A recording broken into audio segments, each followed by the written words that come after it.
генерал Куропаткин. Интересная персона. Руководил войсками вплоть до уровня батальона и артбатареи. Честно говоря, лучше бы он этого не делал. Для общества известие о падении Порт-Артура, а потом о Цусиме, стало настоящим потрясением. Об истинном положении дел умалчивали, все хорошо. Прекрасные маркизы. Цусима – это черный день русского флота 14-15 мая. В интересах национальных США убедить Николая II, что войну надо немедленно прекращать. Поражение в войне стало тяжелейшим ударом для престижа Российской империи. Японское правительство после подписания мирного договора ушло в отставку в полном составе. После войны пройдет несколько лет, Россия и Япония подпишут соглашение по Китаю. Северная Манчжурия снова станет зоной влияния Российской империи, Южная Манчжурия – зона влияния Японии. И правительство Николая II второй раз наступит на те же самые грабли. Первая мировая. И все пойдет совсем по-другому.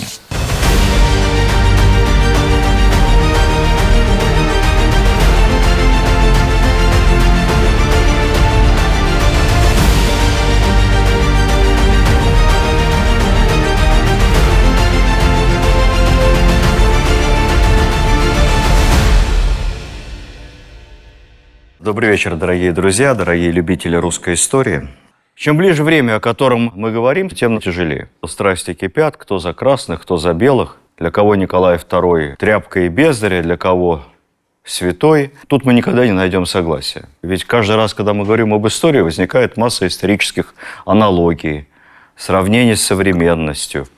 А тут уже мы идем по лезвию бритвы, потому что можно кого-то задеть, привести какое-то неловкое сравнение, обидеть кого-то, не дай бог. А я всегда пытаюсь не делать этого, потому что, не суди, да не судим будешь. Поэтому довольно тяжело готовиться к такого рода близким к современности темам. Но все-таки поговорим, тем более, что я имел некоторый опыт, в течение 8 лет работал депутатом Государственной Думы, и в этой связи хорошо знаю, о чем говорить со всех точек зрения. Деятельность Госдумы в предреволюционные годы, с 1906 по 1917 год, действительно заслуживает самого серьезного внимания. Дело в том, что творцы современной Конституции, а мы живем с вами по Конституции 1993 года, закладывали основы функционирования всей политической системы. Современный парламент, Федеральное собрание Российской Федерации, состоящее из Государственной Думы, Нижней Палаты и Совета Федерации, Верхней, они конструировали как раз по образцу и подобию дореволюционной Государственной Думы. Начну я с более глубокой истории. Хочется копнуть поглубже. Знаете, наверное, в какой стране появился первый парламент? В Англии. В Англии, правильно. Нет.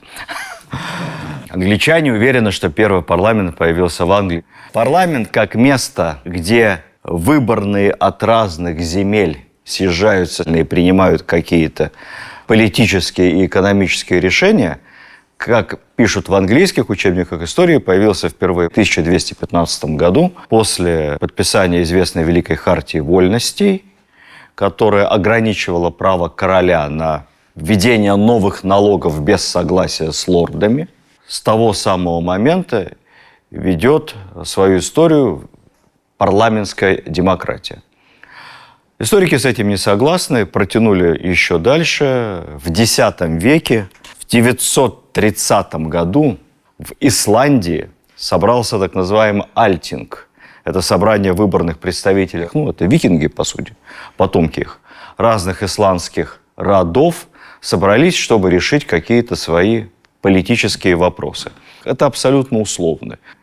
Спор между англосаксами и всеми иными, потому что, что такое был Альтинг? Собрались какие-то племенные представители, жрецы, они пели песни, пили алкогольные напитки, плясали, там были спортивные соревнования. Парламентская сессия проходила весьма весело. В энциклопедиях вы прочитаете такую дату.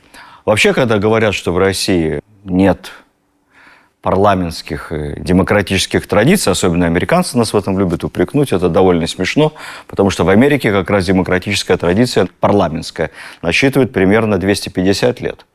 А у нас свыше 1000 лет. Во-первых, что такое призвание Рюрика? новгородским собранием с точки зрения политики. На политическом языке это называется всенародные выборы. Но с учетом реалий того времени. Прокопий Кесарийский в своем сочинении «Война с готами», VI век, для понимания, писал, кавычки, «Славяне и анты не управляются одним человеком, но издревле живут в народоправстве, и поэтому у них счастье и несчастье в жизни считаются общим делом». Что такое народоправство? Какая-то форма вечи? Откуда взялось само слово «вече»? С самых давних времен. Мы даже не знаем точного происхождения этого слова. Собственно, версии основные две. Либо «вече» от православянского «вьече» или «вьете» – собрание, совет, либо просто от слова «вещать», говорить. На «вече» вещали. Если мы посмотрим происхождение слова «парламент», «парле» – говорить, а «парламент» – собрание. То есть это место, где говорят. Это и есть вече. Собрание, где вещают. Так что князь Трубецкой и князь Пожарский, когда образовывали Совет всея земли, как альтернативное продажному правительству, сидевшему в Кремле под поляками, то они могли назвать свое правительство «Вече всея земли». Учредительное собрание можно называть учредительным «Вече». А наше федеральное собрание Российской Федерации, федеральное вече Российской Федерации, это все синонимы. Суть вече – это когда на общем собрании собираются горожане, говорят, обсуждают и решают какие-то вопросы. Если вы думаете, что вече у нас было только в Новгороде и Пскове, а в других землях творилась какая-то восточная деспотия, так изложено в ролике в Ельцин-центре. Царь взрослел и входил во вкус о нашей власти. Делиться ею он ни с кем не хотел. Природа людей такова, писал Иван, что если они государственной воли над собой не имеют, то как пьяные шатаются и никакого добра не мыслят. То здесь я поклонников Ельцин-центра разочарую. Все совершенно не так. Вот что пишет летописец в 1175 году. Кавычки. «Новгородцы бо изначала и смоляне, и кияне, киевляне, и палачане, и вся власти, якоже на думу, на вече сходятся». Вот слово «дума» появляется. Сходятся и поговорить, и подумать. Для летописца XII века это просто политическая рутина. Кстати, в самом Киеве вече упомянуто в летописи раньше, чем в Новгороде. В Новгороде в 1067 году, а в Киеве еще в том тысячелетии, в 997. Какие вопросы решаются на вече? Главный вопрос политики какой? Как нас учили, вопрос о власти. На нем выбирается все местное начальство. Князья приглашаются, либо утверждаются, избираются архимандриты, городской глава, ответственные за казну. В разных городах по-разному. С князьями могли заключать еще и договор от имени вече, то бишь ряд. Плюс обязательно вече в каждом городе решало вопрос о войне и мире. Будет ли городское ополчение участвовать в войне? То есть князь решил повоевать, у тебя дружина есть, иди воюй. А если ты хочешь армию собрать массовую, через вече. В разных городах городское вече имело разные полномочия. То есть если в Новгороде и Пскове мы знаем, это практически верховный орган власти, то где-то вече собиралось нерегулярно, решала только базовые вопросы изгнания либо приглашения князя, либо вступления в войну. Везде по-разному. Тут нет единого мнения. Так же, как нет единого мнения о том, как было устроено вече. Потому что протоколы не велись письменные. Сведения в летописях довольно отрывочные. Мы знаем иногда, что обсуждали. Но как это было регламентировано, мы не знаем. Исключение только Новгород, что и то это в позднее монгольское время, потому что в Новгороде было много иностранных купцов, и они это записывали. Особенно, когда вопросы веча так либо иначе их касались. В целом можно сказать, что вече – это разные по типу собрания с разным составом участников и для выборов князей, архимандритов, архиепископов в Новгороде, и для решения разных политических и хозяйственных вопросов. Где вече собирались? На рыночных площадях, то есть на форуме, как в Риме, Лавки убирали. Любили на соборных площадях перед главным храмом. В Киеве, Пскове, Новгороде. Софийская площадь большая. Согласитесь, это как-то приятнее, чем на месте, где продуктами торговали. Собирали с помощью вечевого колокола. Кто был в стройотряде, знает, рельс, по нему стучат, на обед. Вот такой же принцип. На вече могли стоять, могли сидеть. А есть даже упоминание, что вече собиралась на конях в поле. Видимо, знатные делегаты и даже не спешивались. Лучше всего изучен Новгород, потому что там вече собиралась аж до времени Ивана III. Знаем, что вече было центральное, республиканское или общегородское, а было в территориальных единицах. В концах, в районах тоже свои собственные вечи, которые потом могли делегировать депутатов на вече общегородское. Самая распространенная точка зрения, мне лично она очень симпатична, что на вече в основном не стояли. Есть такой ученый Янин, у него есть гипотеза 300 золотых поясов, что новгородское вече – это постоянно действующий орган с постоянно участвующими одними и теми же депутатами. 300 представителей самых богатых семей. И они на Софийской площади, конечно, не стояли. Вопросы могли решаться несколько часов долго. А сидели на лавках. Более того, был даже президиум. Почему я склонен верить? Потому что это очень отвечает человеческой природе. Хотя в летописях есть упоминания разных вечев. В ганзейских источниках пишут, что на каких-то новгородских вечах стояли на Софийской площади. Площадь большая, там может больше 300 человек поместиться. Или вот, например, цитата из жалобы ганзейских немецких купцов, как их вызвали на вечер и разбирали какой-то вопрос. Целых 5 дней каждый день проводили одно вече, а то и 2. То есть в течение дня с перерывом дважды собирались.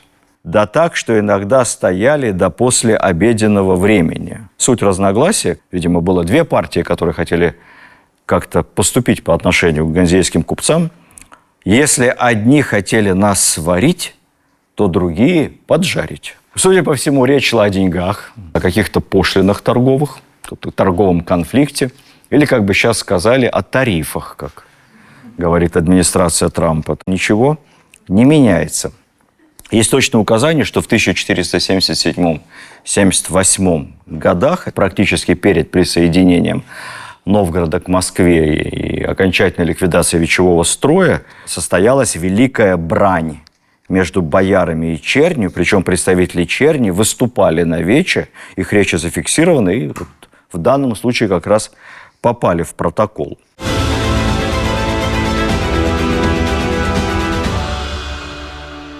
В каких городах помимо крупных было вече? Во многих, не только в столичных. Например, во Владимиро-Суздальском княжестве мы знаем точно, что вече было и в Суздале, и в Ростове, и в младшем городе Владимире.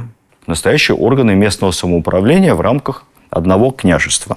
По поводу изгнания и призвания князей – это массовое явление. Но каждый школьник знает, как несколько раз изгоняли и призывали обратно Александра Невского. Каноническое кино с чего начинается? Невский где-то там удит рыбу в простой рубахе под Переяславлем, и к нему приезжают представители веча новгородского. Они до этого его изгнали из Новгорода.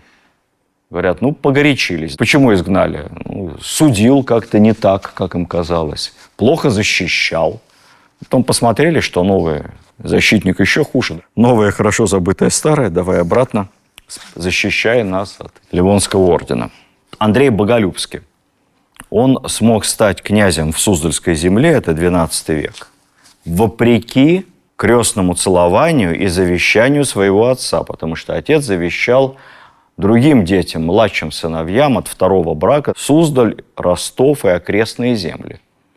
Но, видимо, Андрей Боголюбский провел работу с избирателями. Собралось вече в Суздале и в Ростове, которое отменило завещание князя Юрия Долгорукова и сказала: нет, а мы хотим на княжение князя Андрея.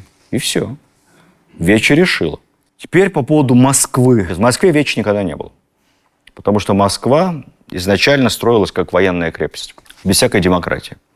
Это очень помогло потом московским князьям, потому что татарам, как я уже как-то вам рассказывал, проще было иметь дело с одним начальником, чем с начальником, который вынужден все время оглядываться на протопарламент, как он там решит. Однако не надо думать, что Новгород-Псков – это свобода и демократия, а Москва – это восточная деспотия, это традиционное либеральное лукавство. Поскольку власть московского князя ни до какой азиатчины в плане самостоятельности в принятии решений не дотягивает. Князь всегда опирался на группу товарищей, на ЦК и на Политбюро. Во-первых, особая роль церкви. При маленьком Дмитрии Донском управляет княжеством фактически митрополит Алексий. Патриарх Филарет – равный соправитель первому Романову, Михаилу Федоровичу, и даже имеет титул «Великий государь», подписывает все указы второй подписью. Но это ладно, это отец. Но и при Алексее Михайловиче до опалы Никона действует дуумвират. Никон тоже великий государь и тоже с официальным титулом, с огромными полномочиями и всегда остается на хозяйстве, когда Алексей Михайлович куда-то уезжал. Ну и плюс ближние бояре, это что же не случайно. Из них, сподвижников, потом сформировалась Боярская дума, протопалата лордов или протосенат, который всегда был при великом князе, потом при царе. На него князь опирался. Земские соборы. Земские соборы появляются при Иване Грозном. Не как уступка, вырванная обществом у молодого царя. Нет, это инициатива сверху. Царь опирается на совет всея земли. Земский собор – это термин из XIX века.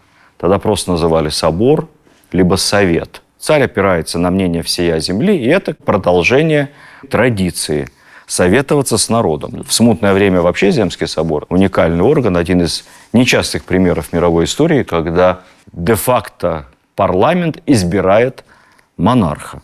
Династия пресеклась, никак не получается выйти из этого состояния, поэтому Божий замысел, Божий выбор должен проявиться через людей, через мнение, оформленное на общем соборе.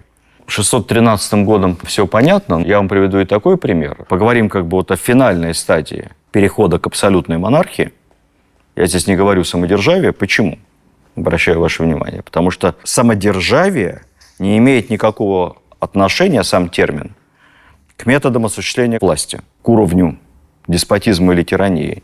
Самодержавие означает только суверенный статус правителя, ничего больше. Если мы говорим о методах власти, надо говорить абсолютная монархия.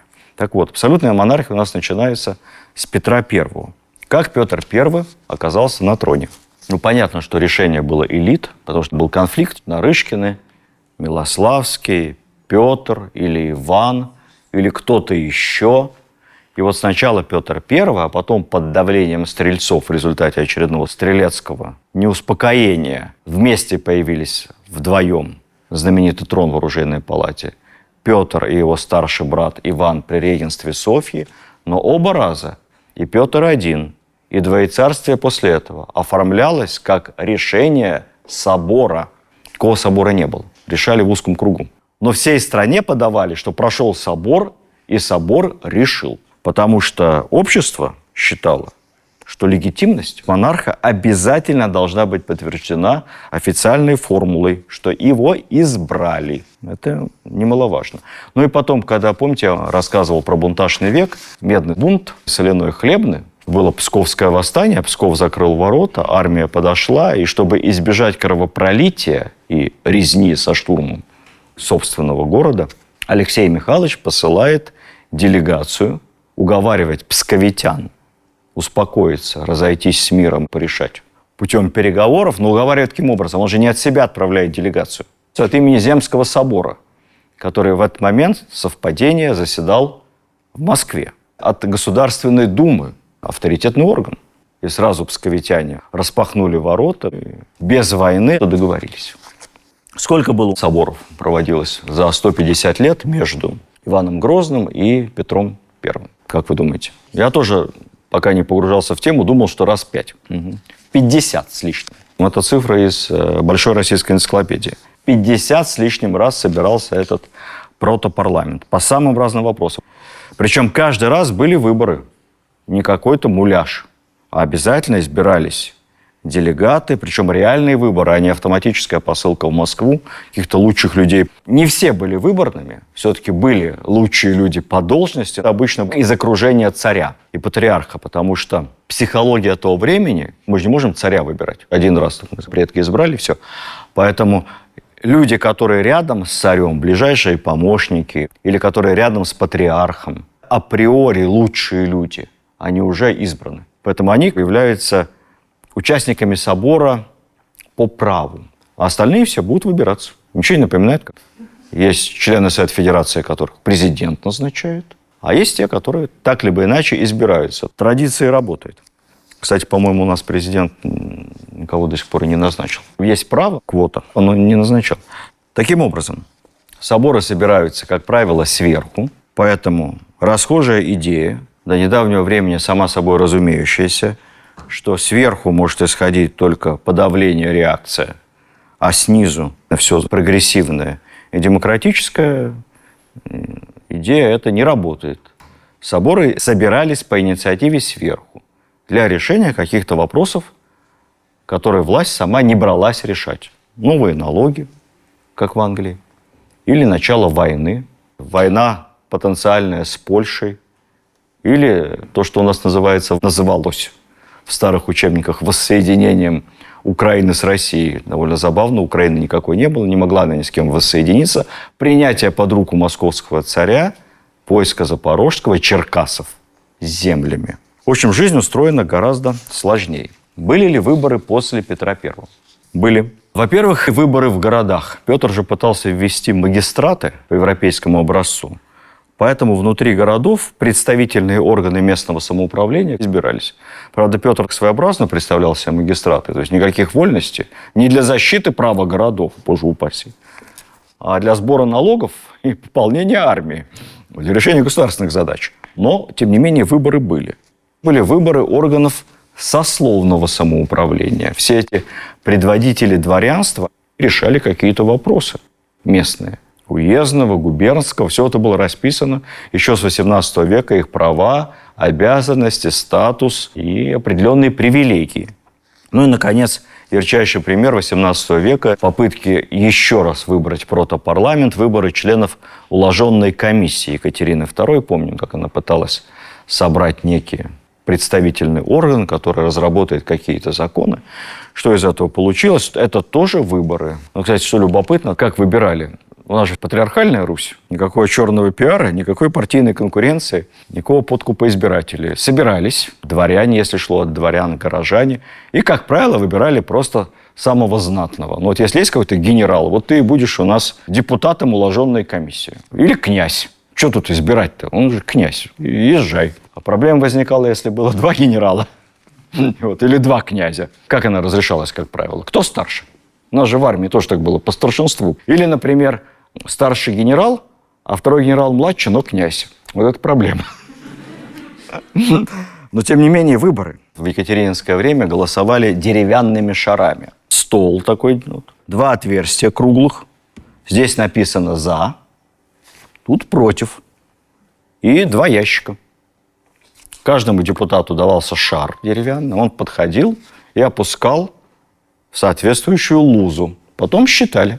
Я не знаю, откуда взялась такая традиция. Говорят, в Венеции, когда дожей выбирали, примерно такая была процедура, может, оттуда Екатерина позаимствовала. Да, была тайна голосования. Все было покрыто сукном. Руку засовывал под сукно. И там как бы не видно, куда положил. Направо либо налево. Я вот, кстати, не знаю, нынешняя процедура, когда за кандидатские и докторские голосуют эти черные и белые шары. Я не исключаю, что это оттуда же идет. Ну и потом реформа Александра II, а там уже опять полноценные выборы, но региональные и городские. Земское самоуправление. Избирались уездные, земские собрания, в общем, полноценные органы МСУ.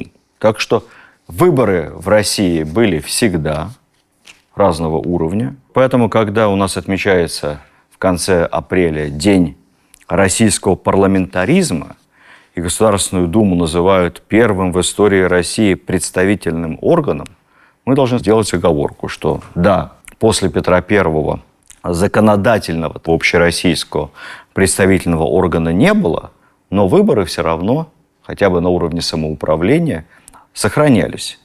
Ну и плюс, естественно, надо иметь в виду преемственность от соборов, от веча. Традиции парламентаризма были на Руси всегда.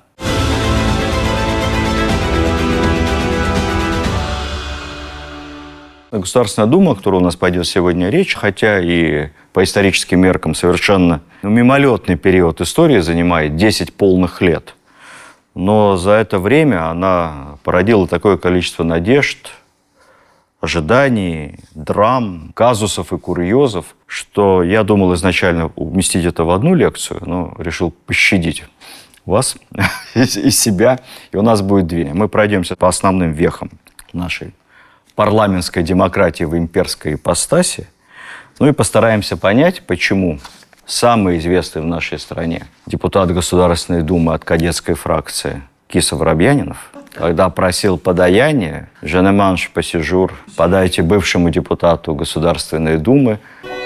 Подайте что-нибудь бывшему депутату бывшей кадетской фракции, бывшей Государственной Думы.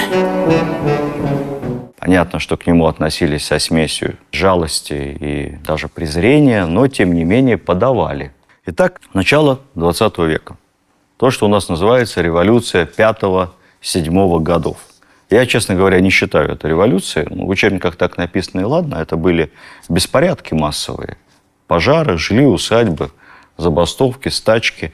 Все это наложенное на действительно массовый террор. 4-5 чиновников в день убивалось в Российской империи террористами. В день.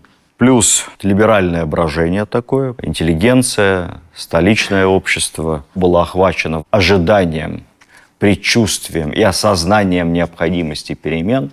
Взрывоопаснейшая ситуация в империи, из которой наше правительство решило выйти самым изящным путем через маленькую победоносную войну. Война в итоге вышла не маленькая и не победоносная. И вот все понимают, что, да и царь в том числе, что если и дальше ничего не делать, то великие потрясения непременно случатся. А что делать? Не надо думать, что в правительстве сидели дураки и ретрограды, которые ничего не предлагали. Небезызвестный Горемыкин, будущий премьер-министр, а тогда еще министр внутренних дел, предлагал реформы, резкое расширение прав земств. Это земские собрания, у нас сейчас региональное заксобрание, и земские управы, то есть органы исполнительной власти. Они не во всей империи были. Он предлагал земства везде ввести, в том числе распространить их на западные губернии, на Польшу, самые взрывоопасные. Дать им больше денег, дать земствам больше прав. При этом Горемыкин говорил, у нас же прекрасные традиции. Веча, собор, магистраты. Давайте выплеснем энергию людей туда. Не поддержали. В итоге он ушел в отставку с поста министра внутренних дел. Кстати, кто противодействовал Горемыкину? Не только Победоносцев, я обращаю ваше внимание, но и Витте, министр финансов, будущий автор манифеста 17 октября. Витте тогда был консерватором и ретроградом до русско-японской войны. Он был против всех этих свобод, но Победоносцев понятно. Какие новые земства, какие права? Это все парламент, великая ложь нашего времени. Все развалят, заболтают, будет одна говорильня. Надо править по старинке. Дальше все это выливается в трагедию 9 января. Кровавое воскресенье. Через 2 недели после Порт-Артура. Ключевский назовет это вторым Порт-Артуром. Я вам покажу 3 картины, передающие ощущения того времени. Начнем с Владимира Маковского 9 января 5 года на Васильевском острове. Маковский, как считается, был очевидцем этих событий. Посмотрите, ощутите атмосферу. Есть еще классическая картина Ивана Владимирова, но, правда, позже написанная гораздо. То есть она воспроизводит некую обобщенную мифологию. Разгром манифестации. Видите, какая жуть. Ну и последняя Войцех Косак. Кровавое воскресенье. Это польский художник. Своими глазами, естественно, ничего не видел. По сообщениям газет написал. Что произошло на самом деле? Это был действительно разгон мирной демонстрации. Правда, не санкционированный, с применением оружия, то есть стрельба, конница с нагайками. Все это было и произошло в нескольких местах в Петербурге. Самое известное там, где был сам поп Гапон, в районе Нарвских ворот. На Дворцовой площади туда просочились небольшие группы рабочих. Как они просочили через оцепление, не знаю, поэтому как раз на Дворцовой площади никаких празднично одетых женщин с детьми не было, как изображено на картине, нет. Основная задача, которая стояла перед военными, не пропустить никого к Зимнему дворцу. Но они просочились. Их окружила кавалерия, предложила разойтись. Никто не расходился. Наоборот, им что-то шумели, камни бросали. В итоге тоже открыли огонь. Есть известная мифологема, что в рядах этих рабочих демонстрантов, действительно многие из которых шли с хорувиями и даже с портретами царя, были какие-то специальные вооруженные провокаторы, которые стреляли по солдатам, а солдаты открыли огонь только в ответ на эти выстрелы. События описываются крайне противоречиво, но споры эти значения не имеют. Я объясню почему. Во-первых, стреляли или не стреляли из толпы, ни в кого эти провокаторы не попали. По официальным данным, со стороны правительства было только 2 погибших, причем оба были полицейские, и они погибли от случайных выстрелов, от дружественного огня. Это раз. Во-вторых, у солдат с самого начала был приказ открыть огонь на поражение в случае, если попытаются прорвать через оцепление и выйти к Дворцовой площади. Поэтому офицеры действовали строго по приказу. Не останавливаются, пытаются прорвать, стреляем на поражение. Без всяких провокаторов. Не надо выдумывать в данном случае для солдат никаких оправданий. Они действовали четко по приказу. Что касается степени организованности рабочих, она, в общем, была. В одном месте, на Васильевском острове, после расстрела, шествия, никто не разбежался. Собралась толпа около 1000 человек. Она захватила полицейский участок. Слава богу, там не было огнестрельного оружия, но захватили кучу холодного оружия. Соорудили баррикады, подняли красный флаг. Пришлось уже повторно атаковать и разгонять этих организованных рабочих. Роль Николая II оценивают по-разному. То есть знал, не знал, был введен в заблуждение. Спорить можно бесконечно. Николая не было в этот момент в Петербурге, он в Царском Селе. И вроде бы как не совсем в курсе. Мне это все очень напоминает историю с Михаилом Сергеевичем Горбачевым. Причем с Горбачевым она повторялась. Кто постарше, вспомните, неоднократно. Разгон несанкционированного митинга с жертвами в Тбилиси. Якобы с саперными лопатками бегали за беременными женщинами. Конечно, совершенно неправда все. Но сначала дается приказ разогнать, а потом выясняется, что Михаил Сергеевич был не в курсе, и он наказывает тех, кто разогнал. Захват Вильнюсской телебашни с погибшими, причем с обеих сторон. Вроде как приказ был, но Горбачев был не в курсе, и он чуть ли не наказал тех, кто захватил. Рижский ОМОН. Я прекрасно знал командира Рижского ОМОНа, он мне все это рассказывал, как они могли вот так вот восстановить конституционный порядок в Риге, если бы хоть кто-то поддержал, без армии. Сначала они захватывают здание Верховного Совета и какие-то правительственные учреждения. И вроде бы им кто-то санкционирует, потом их никто не поддерживает, приказа нет, и опять Горбачев не в курсе. Вот это молча санкционировал, но неофициально, но не знал, но меня обманули, не поставили в известность. Это очень плохая история. Так управлять нельзя. Какую здесь роль Николая II, надо разобраться. Но исторические аналогии совершенно очевидны. Он мог поступить как угодно. Он мог принять делегацию от рабочих во главе с Гапоном и иными. И все бы сошло на нет. Он мог поручить кому-то принять, а сам находиться рядом. Если бы Николай II был Вильгельмом, императором германским, он бы непременно вышел на балкон и 2 часа бы с речью выступал перед рабочими.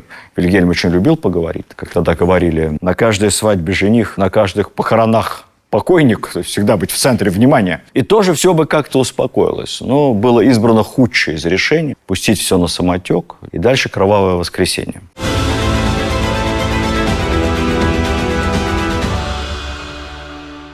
После этого события революционные уже не остановить. Царское правительство мечется то в сторону ужесточения, то либерализации. В рамках либерализации принимается указ о созыве Государственной Думы. Правда, изначально как законосовещательного органа. Напряжение не спадает в обществе. Ну и в конце концов все это завершается принятием знаменитого царского манифеста 17 октября, который вызвал в обществе взрыв эйфории, но я имею в виду в интеллектуальном, образованном обществе. Посмотрите на эту замечательную картину Ильи Репина, которая так и называется «17 октября». Передает общественное настроение той поры. Кстати, сам Репин тоже писал, что его манифест вдохновил. На картине изображены знакомые Репина, писатели, какая-то актриса здесь есть знаменитая. В общем, вся эта богемная тусовка. Что выражал художник таким полотном? Горячее одобрение или иронию мы сейчас не поймем, но в этом и есть сила настоящего искусства. Оно позволяет зрителю самому считывать смыслы. Причем, как правило, смыслы, которых сам автор даже в виду не имеет, но потом выясняется. Вот как в то время интерпретировал эту картину известный философ и публицист Василий Розанов, чуткий ко всяким веяниям общественных настроений. Кавычки. Конечно, живший в 905 году в Петербурге скажут о картине: «Все так, это верно. Несут на плечах какого-то маньяка с сумасшедшим выражением лица, потерявшего шапку. Но до шапки ли тут, когда Конституция? Лицо его неясно. Видны только глаза в одну точку и расколоченная борода». Эта картина находится, к сожалению, на самых задворках Русского музея, и внимание ей никогда не уделялось, что при советской власти, что сейчас. А на самом деле надо смотреть, особенно после распада СССР, ГКЧП, обороны Белого дома. Посмотреть. Демократия. Поэтому как-то она у нас не очень популярна. Любят показать другую картину Репина «Заседание Государственного совета». У меня в кабинете висит копия. Вот там вся чинно, благообразно, как положено. Кстати, по поводу прорыва к Дворцовой площади, у нас тоже иногда сторонники свободы и демократии все время говорят, что власть перегибает с демонстрантами. Ну, подумаешь, мальчишка бросил в ОМОНовца стаканчиком или бутылкой с минералкой, а они его за это на двушечку. История вся наша учит только одному. Сегодня мальчишка бросил стаканчик, завтра бутылку с кислотой, а послезавтра просто открыл пальбу по тому же ОМОНовцу. Это окно Овертона. Всегда заканчивается одним и тем же. Хаосом, гражданской войной и разрушением какого бы то ни было миропорядка. А начинается все со стаканчика. Манифест 17 октября декларирует неприкосновенность личности, свободу совести, слова, собраний, союзов. И в манифесте увеличиваются полномочия еще не созванной Государственной Думы. То есть никакой закон не может воспринять силу без одобрения Госдумой. Поскольку одновременно предполагалось реформировать Государственный совет, тот самый с картины Репина, добавив туда выборных членов Госсовета, и Госдума фактически становилась нижней палатой парламента. Схема законодательных полномочий выглядела таким образом. Законопроекты обсуждались Государственной Думой, принимались Государственной Думой, после чего подлежали утверждению Верхней Палатой, то есть Госсоветом, и после этого подписывались императором. Все понятно. Все как сейчас. Единственное, Госдума рассматривала бюджет, но не имела права менять и обсуждать несколько статей, связанных с военными расходами, внешними займами и расходами на содержание императорского двора. Но она эти статьи знала. Избиралась Госдума на 5-летний срок, как сейчас. У нас, я напомню, Госдума раньше избирала 4 года, а сейчас на 5. При этом министров назначал Николай II, и за внешнюю политику тоже отвечал император. У нас также министров до недавнего времени назначал президент, а Госдума голосовала по кандидатуре главы правительства, премьер-министра. После внесения поправок этот порядок изменили, и теперь Госдума, Совет Федерации согласовывают министров тоже. В перерывах между сессиями царь мог издавать новые законы просто от своего имени с последующим утверждением Государственной Думы. Сейчас президент имеет право издавать указы, которые имеют статус ниже, чем федеральный закон, но если они противоречат закону, то тоже подлежат исполнению. Кстати, это был удобный формат, потому что Столыпинская реформа, например, началась именно по царскому указу 906 года, а через Думу этот законопроект долгое время не мог пройти. И законом он стал только в 1910 году. В общем, появление Государственной Думы – это был прорыв. Русское образованное общество, которое считало невозможным достучаться до верхов, получило возможность открыто заявить о себе, вступить в диалог с правительством. В общем, получило легитимное место для дискуссии.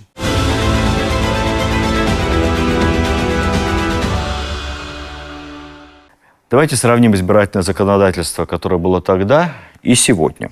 Сегодня привычное нам всеобщее равное избирательное право. Кроме заключенных и тех, кто лишен избирательного права, поскольку признан недееспособным, все голосуют. Тогда выборы всеобщими не были. Не голосовали женщины, как во всем мире. Не голосовали военные. Голосовали сейчас с 18 лет, тогда с 25. Ну и ограничены были в избирательном праве представители некоторых национальностей. Далее. Сегодня каждый голос каждого гражданина имеет одинаковый вес. Тут скажу страшную вещь. Я считаю, что это самая слабая сторона и самая несправедливая часть демократической системы. Потому что, конечно, граждане разные, разная степень ответственности, и почему они должны иметь равные голоса, мне совершенно непонятно. В той Думе голоса были не равны. Было несколько курий. Курия – это не связано с птицеводством. Это латинский термин, который означает группу, либо разряд избирателей. Была курия землевладельцев, курия городская, курия крестьянская, курия рабочая. И каждая курия имела фиксированное количество выборщиков. Выборы не были прямыми, как сегодня, когда мы голосуем за конкретного депутата Государственной Думы. Выборы были опосредованными, как в Америке, через выборщиков. Голосовали за выборщиков, а выборщики из своего круга избирали уже депутата Государственной Думы. Причем иногда тоже поступенчато выборщик выбирали другого выборщика, который избирал депутата Государственной Думы. Делалось это специально, чтобы, во-первых, какие-то дураки не проскочили, тогда же с опасением к этому подходили. Ну, а во-вторых, чисто технически организовать прямые выборы, что тогда, что в Соединенных Штатах, когда эту систему придумывали изначально, довольно тяжело было. Поскольку каждая курия имела определенное число выборщиков, то получалось, что, например, землевладельцы крупные выбирали одного выборщика от 2000 землевладельцев, а рабочие от 90 тысяч рабочих, а крестьяне от 30 тысяч крестьян. Сделано это было, естественно, специально. При этом, например, рабочие голосовали не по территориальному принципу, где живут, а по производственному, как в СССР. Там, от Путиловского завода выборщики, например, и так далее.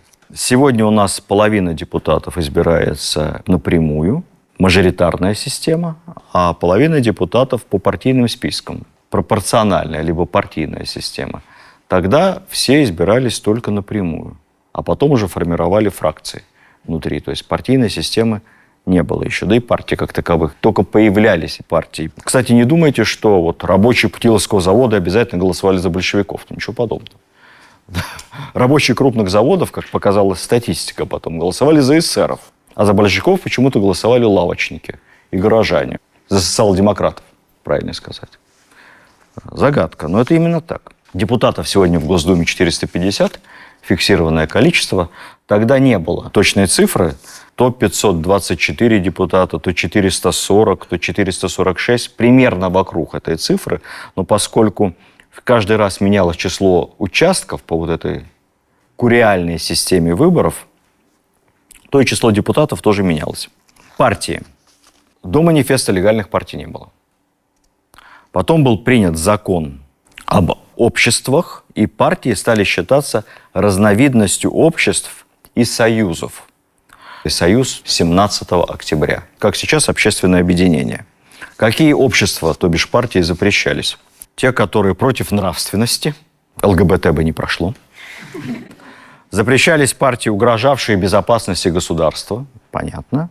И партии, финансируемые или управляемые из-за границы, тоже не разрешались. Поэтому со временем, по мере иммиграции, Ленинская партия большевиков шансов как партия в легальном поле избираться не имела. Несколько слов о партиях, которые сформировались на первом этапе. Начну справа. Монархисты. Лидер Владимир Грингмут, редактор газеты «Московские ведомости», самого консервативного издания. Это самая русофильская монархическая партия. Буквально через день «Московские ведомости» выходили с подзаголовком: «Прежде всего, Дума должна быть распущенной. Как Карфаген должен быть разрушен». Манифест – ошибка, Дума – ошибка, поэтому монархисты выборы в Думу, вы не поверите, бойкотировали. Один из основателей Союза русского народа, Владимир Гринмут, был, как вы понимаете, стопроцентным немцем. Его отец немецкий профессор, приехал к нам преподавать. Мама тоже немка, принял православие, закончил истфак и стал ярым русофилом-консерватором. То есть, видимо, на истфаке Московского университета учили хорошо. Следующая правая партия «Приличные люди» – октябристы. Легальная партия взяла название в честь 17 октября. Не путайте с октябрятами. Октябристы – это члены партии Союза 17 октября. Лидер Александр Гучков, один из богатейших людей России. Они были за самодержавие, но и за Думу. Считали, что в Думе, в парламенте залог независимости государя от всякой там придворной комарильи. Мы – опора трона. Краткое кредо октябристов. Чуть левее, ближе к центру, Конституционно-демократическая партия, сокращенно «Кадеты», или полностью Конституционно-демократическая партия народной свободы.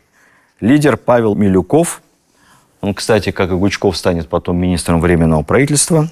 Кадеты победили на выборах в Первую Государственную Думу и заняли там все руководящие посты. Ну и были партии левые, полунелегальные, либо совсем нелегальные. ПСР, партия социалистов-революционеров, в народе эсеры. Они выборы саботировали, как и монархисты, только слева, по своим соображениям. Поскольку нужно двигать революцию дальше, никакого сотрудничества с проклятым царизмом. Лидер партии Чернов, тоже министр потом Временного правительства в 1917 году. Он был в эмиграции, но когда объявили выборы, решил вернуться в Россию, поддержать революцию. И вот, как он писал, со всей своей характерной русопятской наружностью почему-то вернулся по паспорту еврея. Носил ермолку, был загримирован, пейсы, пенсне и старательно изображал еврейский акцент, мучился, чтобы его никто не признал. Ну, потом, после спада революционного движения, пришлось ему опять эмигрировать. Ну и, наконец, РСДРП. Фактически две партии. К тому моменту большевики и меньшевики, но под общим брендом. В партии усугубился раскол с началом этих выборов, потому что большинство меньшевиков, мы понимаем, что меньшевиков на самом деле было больше, чем большевиков. Это такой удачный брендинг был со стороны Ленина.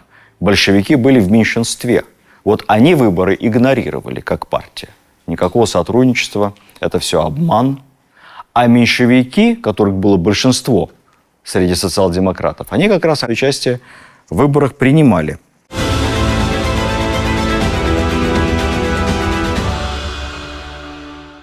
После выборов революционные беспорядки пошли на спад, поскольку удалось значительную часть общества, в том числе и ту восторженную, которая изображена на картине Репина, привлечь к сотрудничеству с правительством, а потом появляется сильная власть, потом появляется Столыпин с большой идеей реформы, и общество увлечено не беспорядками, а идеями поступательного развития.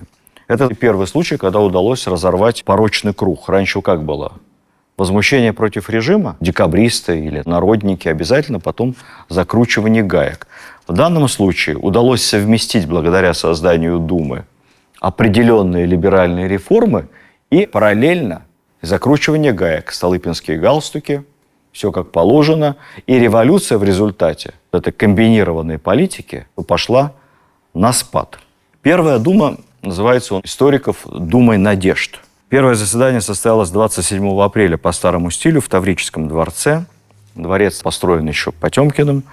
Там в 17 году заседало одновременно и Временное правительство, и ВЦИК Советов, две власти, а потом они разошлись, и как поссорившиеся супруги разъехались. Временное правительство переехало из Таврического в Зимний дворец, а ВЦИК Советов в Смольный.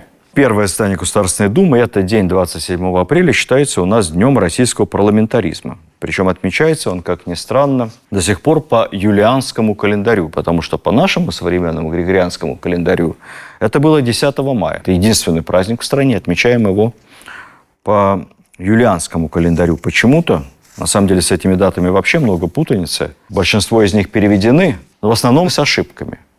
Просто вычитали механически 13 дней. А мы с вами знаем, что чем дальше вглубь веков, тем разница была меньше. 13 дней – это только 20 век. XIX век 12 дней, и дальше меньше, меньше, меньше. Поэтому все даты от Бородино до Куликовской битвы у нас не очень правильные. Они правильные в учебниках, а в законе о памятных датах неправильные. Есть даже законопроект об исправлении этих памятных дат, но считается, что в стране и так много проблем. Что сейчас путать людей и менять дату Куликовской битвы или Ледового побоища, которое тоже неправильно, естественно. Почему-то против Куликовской битвы особенно юристы РПЦ выступают. Я не знаю почему. И действительно, это не первостепенное дело совершенно. Может быть, когда-то эти механические исправления будут внесены, и даты в учебнике совместятся с датами в законе. Ориентируйтесь, в общем, на учебник. Первая дума проработала 72 дня. Так мало, что несколько депутатов даже не успели доехать до Петербурга. Страна большая. Самая большая фракция – кадеты. Потом трудовики – это все представители трудового народа, как они себя считали, кто угодно. Правых было очень мало, монархисты, поскольку Думу бойкотировали. Вообще депутаты, как и все люди, животные социальные, одному делать нечего совершенно, твой голос никто не услышит, добиться ты ничего не можешь. Поэтому естественным путем как-то депутаты в Думе организовывались во фракции, землячество, сообщество, были польское землячество, казачья фракция, чтобы можно было пролоббировать, пробить какие-то вопросы. И хотя большевики, например, официально в выборах не участвовали, но фракция социал-демократов в Думе была. В этой фракции могли быть, кстати, депутаты, которые не были социал-демократами. И как-то прибивало их к левым радикалам. Никакого аппарата тогда у фракции не было, это не то, что сейчас. Вообще, по-моему, аж до 1917 года не было такого понятия аппарат фракции. Депутаты умудрялись работать сами. Только у октябристов, поскольку это были самые обеспеченные правые депутаты, уже ближе к 1917 году появился аппарат. Они скинулись и наняли 6 человек. Переписчики, курьеры и 1 машинистка. Все. Экономно. Первым председателем Государственной Думы стал Сергей Муромцев. Это авторитетный юрист, выпускник МГУ, дворянин, профессор из культурной семьи, женат был на оперной певице, солистке Большого театра. Он преподавал в Московском университете, дорос там до проректора. Его потом оттуда, правда, турнули за неблагонадежность, потому что он на лекциях студентам всякие крамольные вещи рассказывал. Никто его не преследовал. Царизм отличался повышенным либерализмом, поэтому, будучи уволенным за антиправительственные речи из Московского университета, он прекрасно работал в Мосгордуме, в Московском губернском земстве и стал одним из основателей партии конституционных демократов. Человек был представительный, вот как его описывал депутат Оболенский. Сам, к слову, природный князь. Кавычки. Нигде ни при каких условиях он не забывал своего высокого положения. Он выработал себе такие манеры, жесты, какие, согласно его артистической интуиции, должна была иметь председательская особа. Нам казалось, что он даже ел и спал не так, как все, а по-председательски. А вот как описывал его простой депутат из крестьян. Он председательствует, как обедню служит. Солидный был председатель. Заседания начинались в 11 утра, сейчас в 10, и длились до позднего вечера. Сейчас до 6, но продлевают часто. Сейчас электронное голосование, кнопочки нажимаешь, карточку вставил депутатскую, зарегистрировался, и очень удобно. А тогда порядок голосования, придуманный, кстати, председателем Муромцевым, был такой. Те, кто голосовали «за», они оставались сидеть, а те, кто против закона, вставали. И дальше как-то там считали. Если ты воздержался, должен был подать заявление в президиум. Я воздержался. Посчитают не за того. А если голоса разделялись почти пополам, то, чтобы не запутаться, голосовавшие «за» выходили в одну дверь, а голосовавшие «против» в другую. И там на выходе 2 пристава считали. Потом возвращались в зал. Кстати, Муромцев был главным разработчиком регламента Государственной Думы. И многие элементы этого регламента, что интересно, живы до сих пор. Например, именно Муромцев добился того, что председателю Думы было по регламенту даровано право прерывать выступления депутатов. Или допускают оскорбления с трибуны Госдумы. Он имел право изгнать депутата с трибуны. Или, если депутат начинает выступать на иностранном языке, Такие были, видимо, поляки особенно. Или вот жаль, что это последнее правило регламента Муромцева не было возрождено в современной Государственной Думе очень. Изгонять его с трибуны, если депутат начинает читать по бумажке. Я вспоминаю, когда я только впервые оказался в зале Государственной Думы, буквально первый-второй день, по регламенту шло избрание заместителей председателя, вице-спикеров. Каждая фракция выдвигала своего кандидата в вице-спикеры, а голосовать должна была вся Государственная Дума. И кандидат в вице-спикера выходил на трибуну, ему задавали вопросы представители разных фракций. Ну, естественно, первый-второй день заседания Думы, хочется известности, хочется как-то себя проявить сразу на всю Госдуму, поэтому вопросы задавались нетривиальные. Особенно, если сами кандидаты были людьми нетривиальными, как, например, кандидат вице-спикера от ЛДПР Владимир Вольфович Жириновский. Выходит Жириновский на трибуну, и вопрос от фракции «Родина». Видимо, решил молодой депутат сыграть в стиле самого Владимира Вольфовича. И он спрашивает: Владимир Вольфович, если вас изберут вице-спикером, поддержите ли вы мою инициативу ввести обязательное дежурство в зале заседаний Государственной Думы 2 приставов, чтобы пресекать драки и беспорядки? Вопрос был с подтекстом, поскольку Владимир Вольфович как раз в предыдущей Государственной Думе, будучи человеком эмоциональным, отметился тем, что вступил в какой-то клинч с одним депутатом-священником. Была известная сцена, что даже кто-то размахивал крестом над головой. А потом была еще какая-то толкотня с депутатом-женщиной. Жириновского обвинили в рукоприкладстве. Он сказал: какое рукоприкладство? Мы просто не слегка потискались. В общем, вот с таким подтекстом. Как бы уколол, называется. Владимир Вольфович молча выслушал, взял такую паузу театральную. Я обязательно поддержу ваше предложение. Обязательно. Приставов будет 2, как вы просили. Депутат Иванов. Не помню фамилию. 1 будет сидеть на вашем месте. Все 4 года будет жать за вас кнопку. 2 будет стоять у двери вашего кабинета и провожать вас в туалет и обратно. В зал пускать вас не будет. Запомните, депутат Иванов, ваш маршрут на 4 года. Туалет, кабинет. Кабинет, туалет. Все. В общем, обыграть Владимира Вольфовича в публичном поле было абсолютно невозможно. По-моему, с тех пор депутат Иванов и не выступал. Что касается Муромцева, после распуска Первой Госдумы, через 72 дня от начала ее работы, он ушел из политики, довольно быстро умер, считается, от сердечного приступа. Не дожил ни до войны, ни до революции.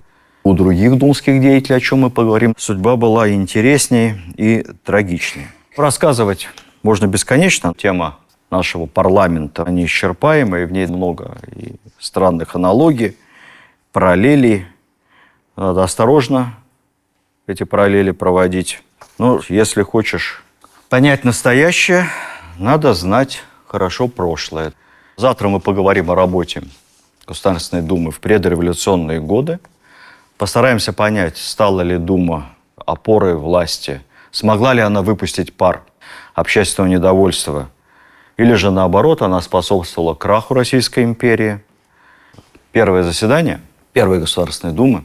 Все было очень торжественно, присутствовал Николай II, высшие сановники империи, в мундирах, орденах.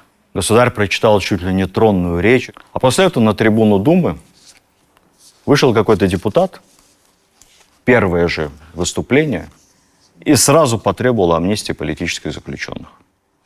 Правительство подготовило целый ряд законопроектов, в числе первых, которые предполагалось провести через Госдуму, был, например, закон о финансировании строительства оранжереи и прачечной в Юрьевском, то есть Дербском, императорском университете.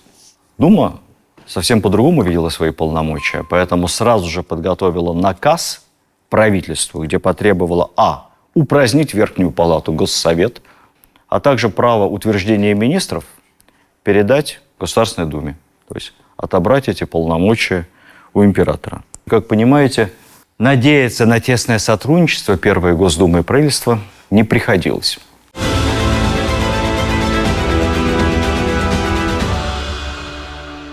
Спустимся с политических небес.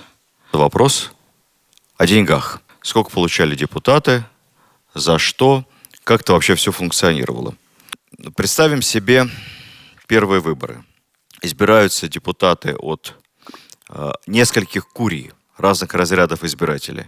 Городских, землевладельцев, крестьян, мещан, инородцев, казаков. Крестьяне, которых подавляющее большинство населения, вообще не понимают, что это, зачем. Им, в отличие от петербургской профессуры, никакая Государственная Дума 100 лет не нужна. Кто будет платить за то, что крестьянин, оторвавшись от работы, от общины, поедет в город и что-то там будет делать?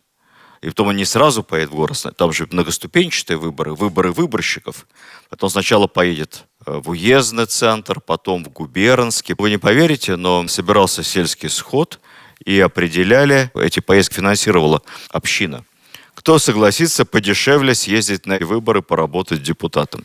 Один говорил, рублей за 10 я поеду, брошу семью. Кто дешевле?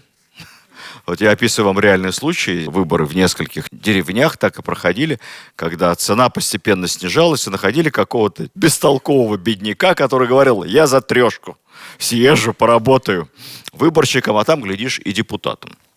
Если бы, конечно, крестьяне знали, сколько будут получать депутаты, конкурс был бы строго обратным. Я покопался по поводу шаров. Еще Петр I вводил в магистраты голосование шарами, еще до Екатерины. И длилось это достаточно долго. И когда выбирали выборщиков на крестьянских, часто и рабочих куриях, потому что там тоже были не очень грамотные, были бюллетени традиционные, понятные, но не все могут их прочитать. Поэтому на выборах в Государственную Думу крестьяне и рабочие тоже часто голосовали шарами, складывая их в разные отверстия ящика.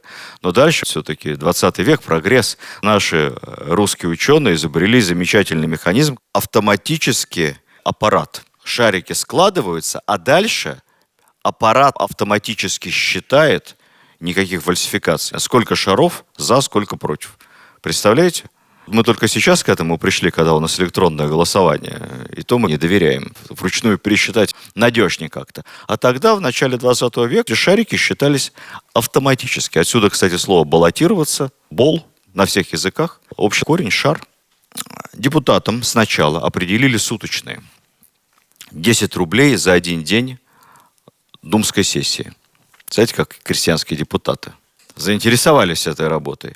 Потом это вознаграждение повысили, установили жалование постоянное, ежемесячное, ежегодное в размере 4200 рублей в год. Переведу на понятное нам ежемесячную зарплату 350 рублей в месяц. Много это или мало? Переводить зарплаты, цены – дело безнадежное, потому что стоимость труда, товаров все время разная. Можно через золотой стандарт перевести, через стоимость золота. Получится приличная сумма – 2 миллиона рублей в месяц.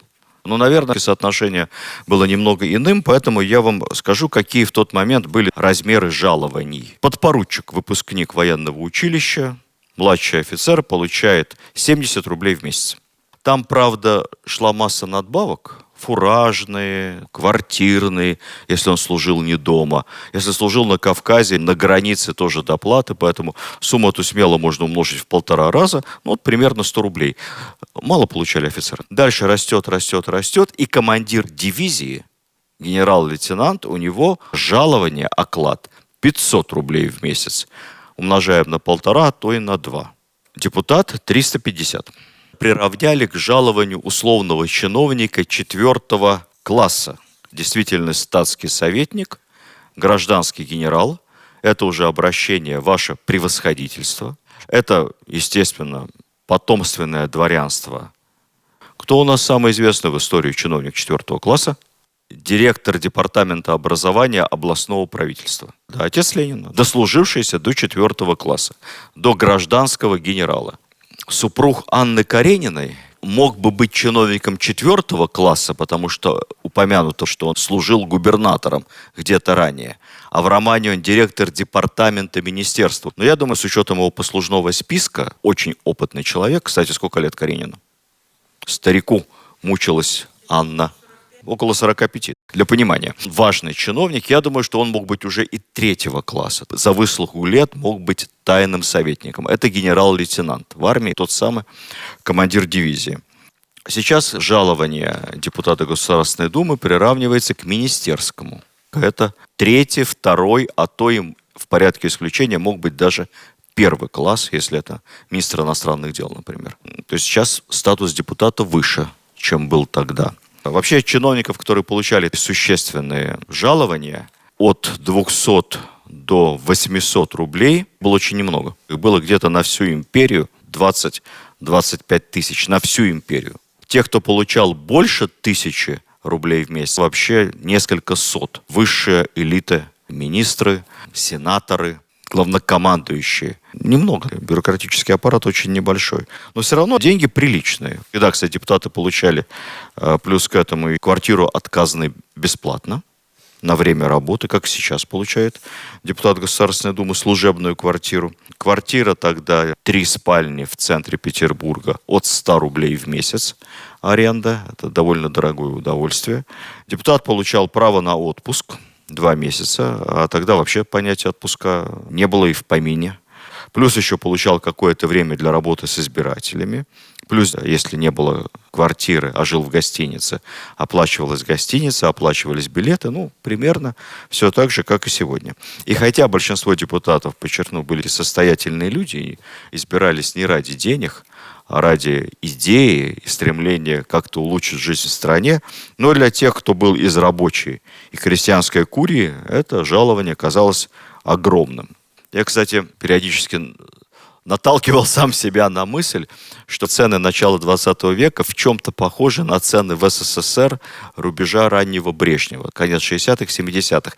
Конечно, рубль тогда был гораздо весомее, и купить товаров, особенно продуктов, можно было гораздо больше. Сравните, 5 копеек проезд на трамвае в Петербурге. У нас сколько в СССР?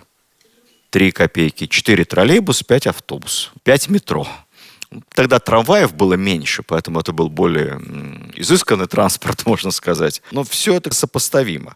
Обучение, все время говорят о недоступности образования в Российской империи, тоже большой миф. Было бы желание учиться. Недоступным для простых людей, рабочих крестьян, было образование в частной гимназии с пансионом. Это действительно могло быть 200, 300 и даже больше рублей в год. Кто же тебя заставляет учиться в Летово или в Примаковской гимназии? Есть государственная гимназия, она гораздо дешевле. А есть государственные университеты. А дальше государство регулирует, кому ему нужно больше, инженеров или юристов. Поэтому образование в великолепном, одном из лучших, наверное, в Европе, Императорском институте инженеров путей сообщения стоит 10 рублей в год. То есть 80 копеек в месяц. Абсолютно символически. Только учись и работай. А в каком-нибудь политехническом институте в Бауманке 0. Вообще бесплатно. Только поступи и будь инженером. Вот такая история с деньгами.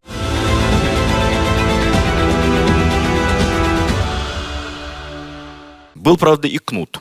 Если депутат, сейчас этого нет, пропускал заседание без уважительной причины, без бюллетеня и справки, штраф 25 рублей. А если депутат дебоширил на заседании Думы, его лишали слова, помните, я об этом вам рассказывал, за что можно было лишить слова? За выступление на иностранном языке, оскорбление или чтение по бумажке. То тогда депутаты могли приговорить по регламенту Думы, например, к 10 пропускам заседания. Это наказание не ходить на работу. К 15 пропускам заседания. Соответственно, 10 умножить на 25 рублей. Вот так. Общий фон политической работы Первой Думы, которая, как мы помним, всего 72 дня просуществовала, перманентная конфронтация собравшихся там либералов, победила партия кадетов, конституционных демократов, и вокруг них трудовики, меньшевики. Конфронтация с правительством. Главное, депутаты требуют ответственное правительство, чтобы оно отчитывалось перед депутатами, не только перед монархом, и расхождение по аграрному вопросу. Это системная проблема нашей политической жизни вплоть до конца XX века. Системное расхождение между обществом, работниками на земле и властями. Как его предлагали тогда решать? Разные были проекты. Трудовики, то есть представители крестьянства и рабочих, и, собственно, все их поддерживали, и кадеты в том числе. Эти проекты, я их называю прожекты, имели разные нюансы, но суть была примерно одна. Вся земля должна быть принудительно отчуждена в некий государственный фонд, откуда она выдается в пользование крестьянам. Они вносят некую арендную плату или налог, а если земли у кого-то, у помещиков слишком много, то ее надо у них принудительно выкупить. Подразумевается по какой-нибудь бюджетной заниженной цене, и опять через этот госфонд распространить желательно поровну. Тогда еще была община, поэтому дать землю общине, она разберется всем сестрам по серьгам, по справедливости, по числу работников, эту землю раздаст. То есть общий принцип был землю изъять, туда же сбрасывалась государственная земля, царская земля, монастырская земля, и поделить поровну по справедливости. Этот принцип, который активнее всех продвигали эсеры, потом был реализован большевиками. Декрет о земле изъяли и передали в пользование крестьянам поровну.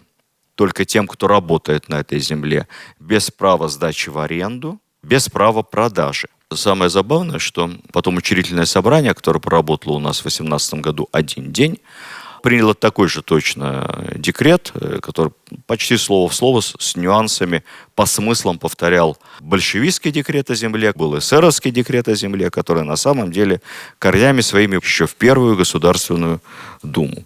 Если вы спросите мое личное мнение по поводу этих прожектов, я считаю, дешевый популизм.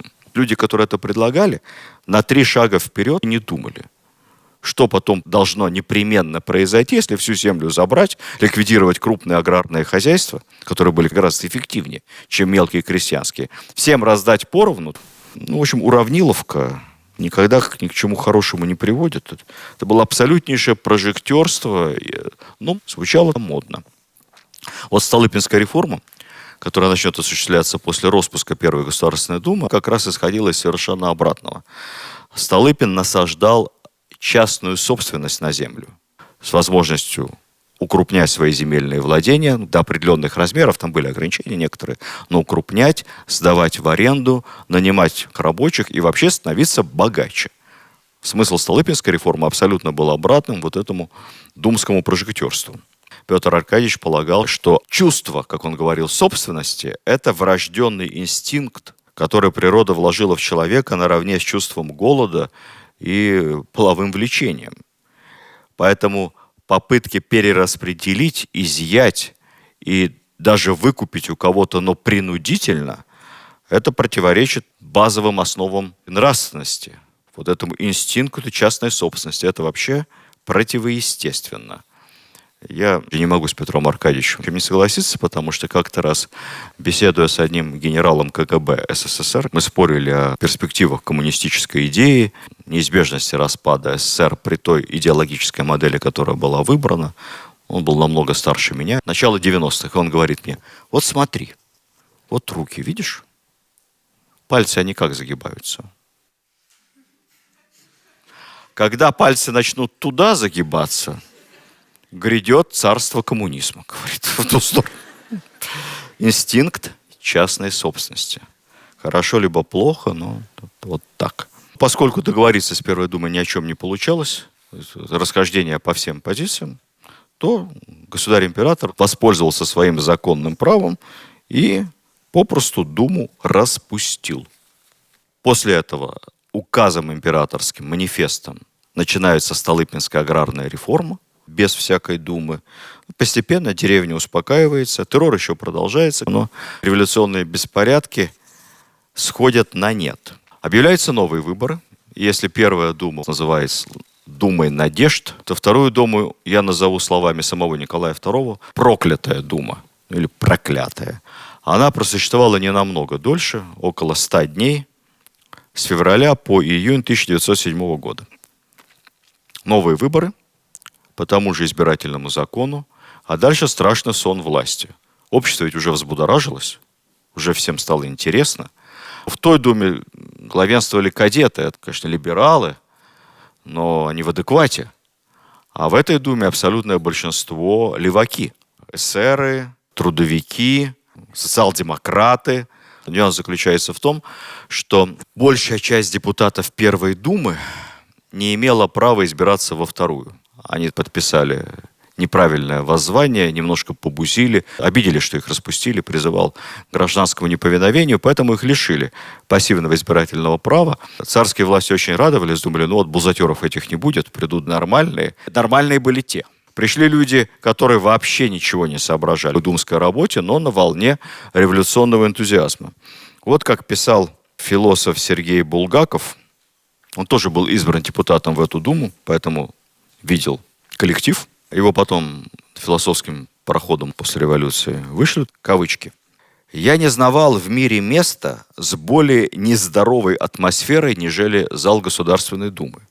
Возьмите с улицы первых попавшихся встречных, присоедините к ним горстку благомыслящих, внушите им всем, что они спасители России, и вы получите вторую Государственную Думу».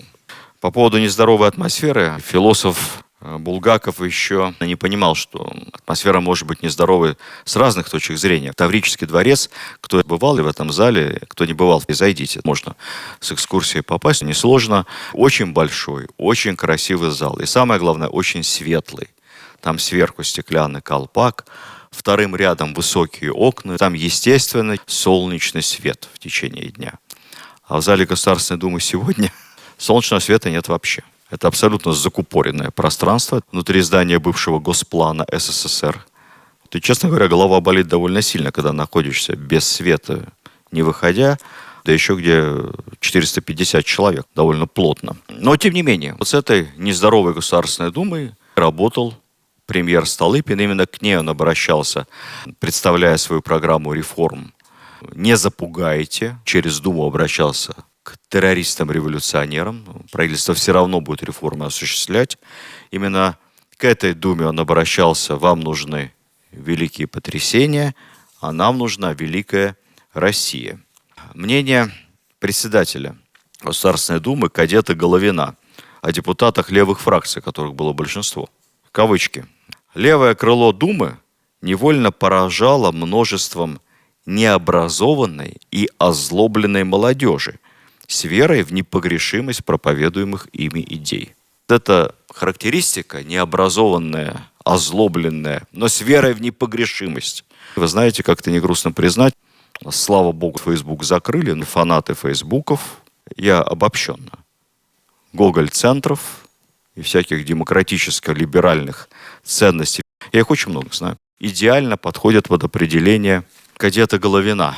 Они плохо образованы, или псевдообразованы, но при этом во всем разбираются лучше всех, ничего не знают. Но обо всем судят, и их мнение окончательное. Потому что оно базируется на мнении френд-ленты, в Фейсбуке и какого-нибудь очень авторитетного актера, который поступил в свое время в институт с ЕГЭ 35 по русскому языку и литературе, но который симпатичный, и он на всех обложках имеет право судить обо всем. История, к сожалению, повторяется, и в нашем случае, конечно, как фарс.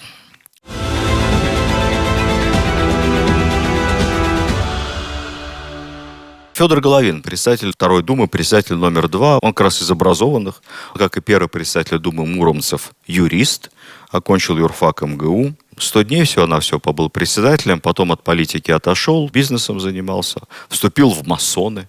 Это ему, видимо, помогло, потому что он с другим видным масоном, Керенским, подружился. Неожиданно возник в 1917 году и стал членом Временного правительства, причем министром культуры.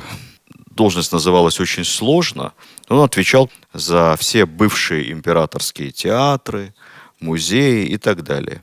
Любопытно, что после революции уже Октябрьской он не уехал к белым, не эмигрировал, остался мелким чиновником, работал в разных советских учреждениях. Спокойно дожил до пенсии, ну и дальше, как несложно догадаться, 1937-м о нем вспомнили. Ему уже было лет 70. Вспомнили, естественно, случайно. Арестовали кого-то из бывших.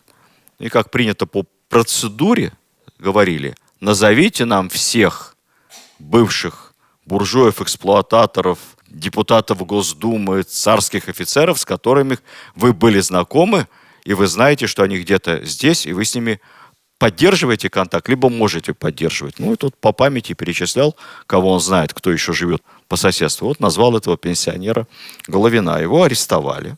Дело сохранилось. 14 страничек. В 2 раза тоньше. Ну, естественно, ничего пришить ему никакой антисоветской деятельности не могли. У нас же органы не ошибаются.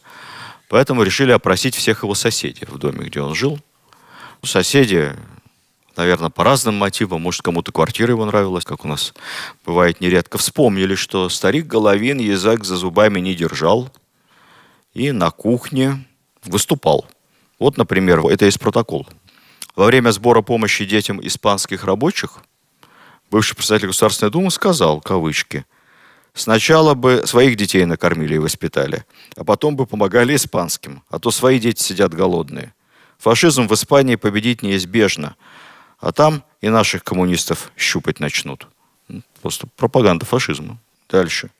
Когда нужно было покупать облигации госзайма, а то отключим газ, назывался «Заем укрепления обороны СССР», Головин сказал, кавычки: «Ишь, хозяева земли русской, опять прохозяйствовались, побираться пришли. Но займом дело не поправите, потому что коммунисты управлять государством не умеют и ведут страну к разрухе». В общем, на основании этих выступлений на кухне Головина обвинили в контрреволюционной агитации фашистского характера. Похоронен на Бутовском полигоне. Вторая дума, которая оказалась еще более левая, еще более недоговороспособная, проклятая, как сказал Николай II, чем предыдущая, в итоге тоже была распущена царским указом. Утром 3 июня в Таврический дворец пришли депутаты на работу, а там висит на дверях огромный замок, стоит охрана, на дверях пришпилен царский манифест о распуске Государственной Думы. Примерно так же, как потом в 18 году с учредительным собранием. История все время повторяется в самых разнообразных формах. В учебниках советских это называлось 3-июньский госпереворот, что царь в нарушении протокольных нюансов распустил левую Государственную Думу. Какой переворот? Царь имел право распустить Государственную Думу, а там как соблюдался, не соблюдался протокол, это уже нюансы, на самом деле, процедурные. В чем разница, знаете, да, между крысой и хомячком, известный анекдот, в пиаре. Поэтому, конечно, никакой не переворот, распустил точно так же, как и Первую Думу, по праву. После чего Столыпин и правительство поняли, что надо менять закон о выборах. Иначе все это будет повторяться из раза в раз. Тогда избирательных технологий не было, фальсификации даже додуматься до этого власть не могла. Зачем выборы, если их нужно контролировать? Поэтому просто поменяли избирательный закон. И еще больше изменили пропорцию. И еще больше выборщиков стало от землевладельцев, людей обеспеченных. В городе ввели имущественный ценз дополнительно. И еще меньше выборщиков пропорционально депутатов от крестьян, рабочих и так далее. Я напомню, что помимо женщин не голосовали военные, потому что армия вне политики. Формальным, кстати, поводом для распуска была агитация, которую депутаты от социал-демократов развернули в военных частях. Они какие-то листовки распространяли. В общем, вели работу с солдатами, которые не голосуют. Это категорически было запрещено. И воспользовавшись этим как поводом, Столыпин потребовал снять с этих депутатов неприкосновенность и арестовать. Дума-то замялась, не стала снимать, поэтому Думу просто распустили. Голосовали женщины Великого княжества Финляндского в порядке эксперимента. Впервые в Европе почти не голосовали чиновники, потому что было запрещено голосовать чиновникам Министерства внутренних дел. А это все полицейские чины, жандармские, охранка и вообще огромное количество чиновников, потому что Министерство внутренних дел – это половина правительства. Губернаторы. Сам министр внутренних дел не голосовал. Почему? Потому что за организацию выборов и подсчет голосов отвечает Министерство внутренних дел. Как самим себя нехорошо. Их просто всех лишили избирательного права. Плюс еще уменьшили представительство от Польши, а то польские депутаты тоже бузили. Немного уменьшили представительство от Сибири, от Кавказа. А кочевые народы, некоторые территории Средней Азии вообще лишили представительства, потому что, как было сказано, по новому закону эти народы еще не достигли достаточного уровня гражданской зрелости. Соответственно, Третья Дума была прекрасной, правой. Партия Его Величества, то есть октябристы, союз 17 октября, и оппозиция Его Величества, кадеты. Все остальные, небольшое количество социал-демократов, эсеры бойкотировали Третью Думу, они окончательно ушли в подполье. Дума работала как часы. За 5 лет полный срок отработала, приняла 2500 законов. Законы были самые разные. Например, о количестве отпуска дров на приготовление пищи обер-офицерам резервных запасных батарей. Законопроект. О выдаче вознаграждения лицам, призываемым для тушения лесных пожаров. Правительство готовило, сгружало в Думу, Дума это обсуждала, уточняла, голосовала. Это называлось законодательной вермишелью. Причем это термин самого председателя Госдумы Хомякова. Сейчас, как недоброжелатели говорят, что Дума как принтер печатает законы. Это на самом деле, наверное, беда общей системы государственного устройства. Никто не знает, как ее сделать лучше. Постепенно совершенствуется, когда слишком много вопросов выносится наверх. Поэтому надо принимать закон в тех случаях, когда, казалось бы, можно и не принимать. Но другого способа решения проблемы нету. Вот тем же самым занималась и Третья Государственная Дума. Хомяков, сын известного славянофила Хомякова, человек очень лояльный. Столыпин его поддерживал всячески. Но Столыпину было нелегко, потому что он-то Хомякова поддерживал, а Хомяков был против аграрной реформы Столыпина. Всячески против него выступал, потому что разрушение общины, разрушение устоев. Вы представляете, как тяжело было Столыпину крутиться? Там не только революционеры взрывают вместе с семьей, не только в Госсовете терпеть не могут.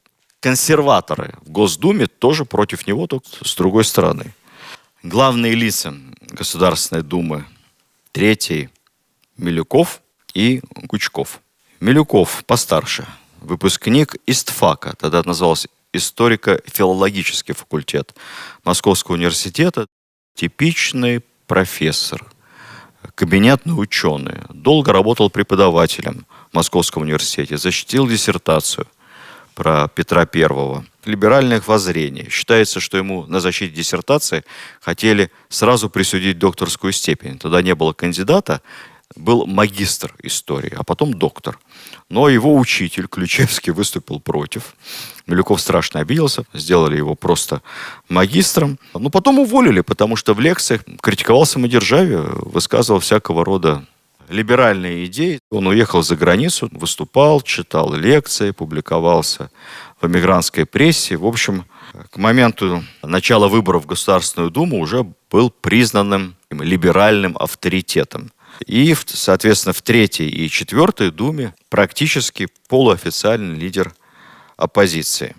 Все время ругался с Гучковым, с лидером октябристов. Даже у них дуэль состоялась. Гучков тоже выпускник ИСТФАКа. Ведь сначала были юристы, потом пошли историки. Гучков вызвал его на дуэль. Дуэлей было много у депутатов. Это был такой способ своеобразный привлечения общественного внимания. Газеты, пиар, шумиха. Тогда шутили, что вот Лермонтову для дуэли было нужно 2 пистолета и уединение.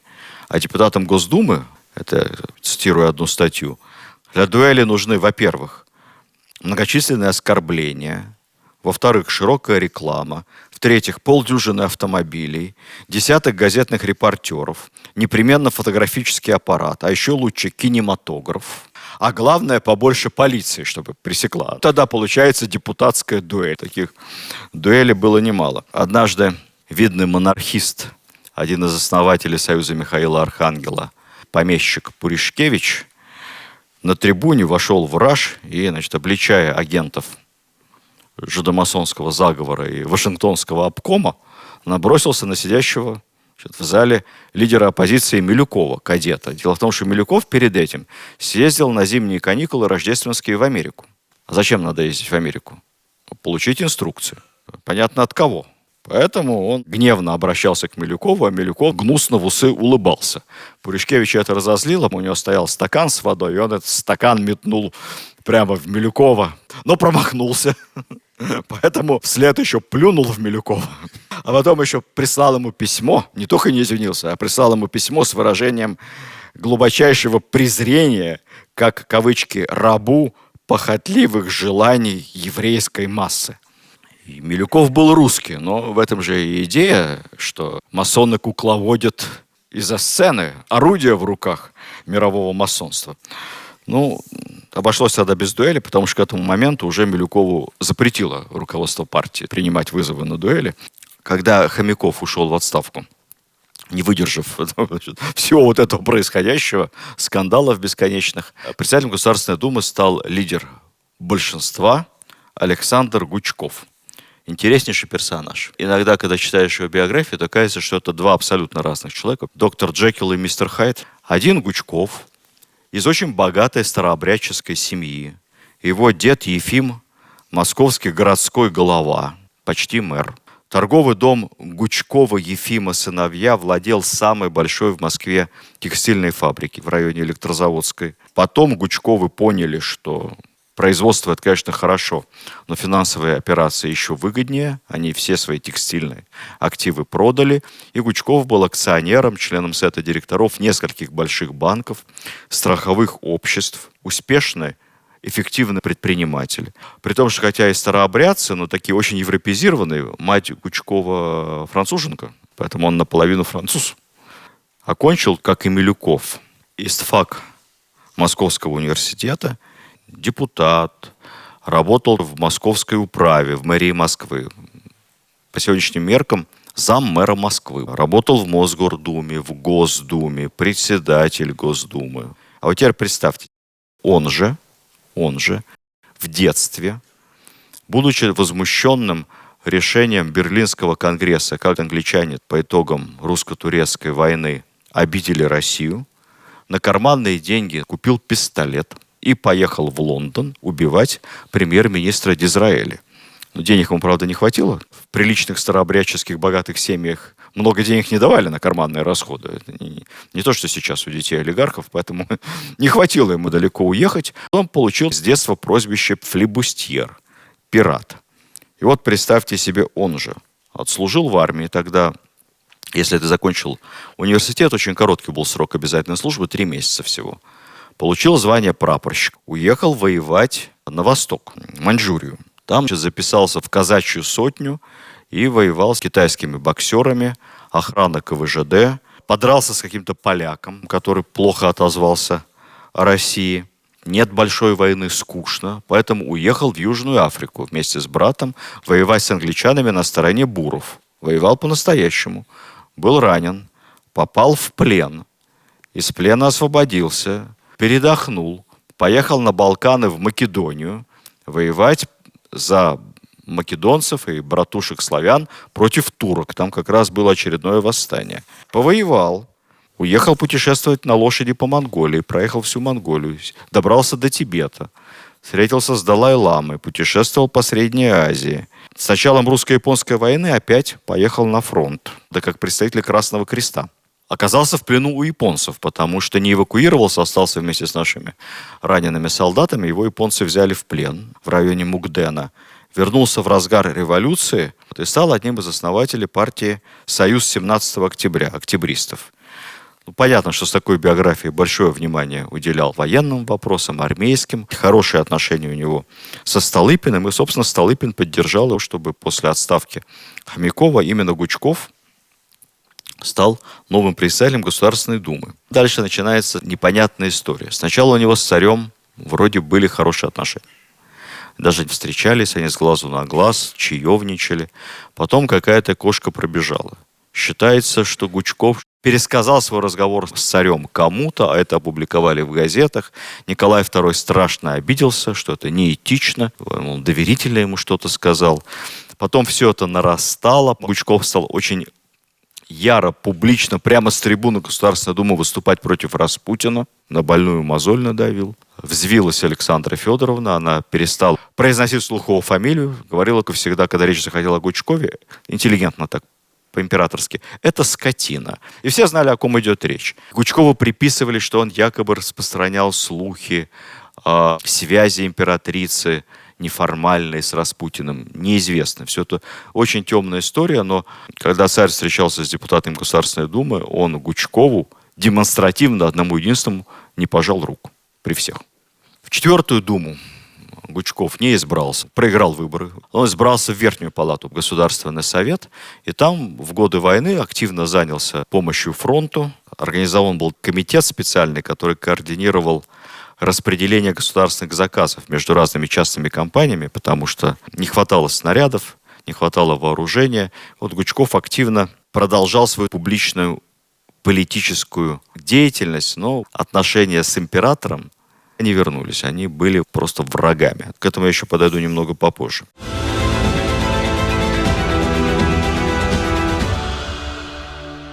Четвертая Дума. 12-й год, председатель Розянко. Вот это, в отличие от Гучковой, приятный человек во всех отношениях, камергер, выпускник Пажеского корпуса, женат на княгине Голицыной, служил в кавалергардах. В Екатеринославской губернии у него было поместье 10 тысяч гектар плодороднейшей земли. Не бедный человек, царская семья к нему хорошо относилась, это не помешало ему потом интриговать и участвовать в различных заговорах по свержению Николая II. Но потом началась война, Дума стала собираться все реже и реже, в основном для принятия каких-то законов военного времени. В августе 15 года, после целой серии неудач на фронте, произошло крайне неприятное. 3/4 депутатов Государственной Думы объединились в единый, так называемый прогрессивный блок, по сути оппозиционный. Представьте себе, как бы сегодня все партии объединились в один блок, и все были бы против правительства. Этот прогрессивный блок требовал назначать министров, больше прав Государственной Думы, ответственное правительство. Туда вошли депутаты всех фракций. Считается, что Дума стала одним из центров заговора против царя. Почему? Потому что потом во временном правительстве они, собственно, и пришли к власти. Временно. Но было все сложнее. Дума долгое время не собиралась. Перерыв в сессиях был по полгода. Но в конце концов последний парламент – это учредительное собрание. Считается, что выборы в учредительное собрание были самыми демократическими в мировой истории, поскольку они были первые всеобщие, первые равные без всяких цензов, тайные. Избирательное право было даровано всем гражданам, опять же, впервые, обоего пола, начиная с 20 лет, то есть понизили на 5 лет возрастной ценз.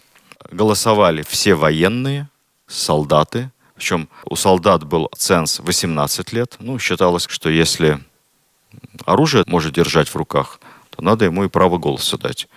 На этом левые заработали очень много голосов. Естественно, потому что солдаты голосовали за левых радикалов, социал-демократов и большевиков.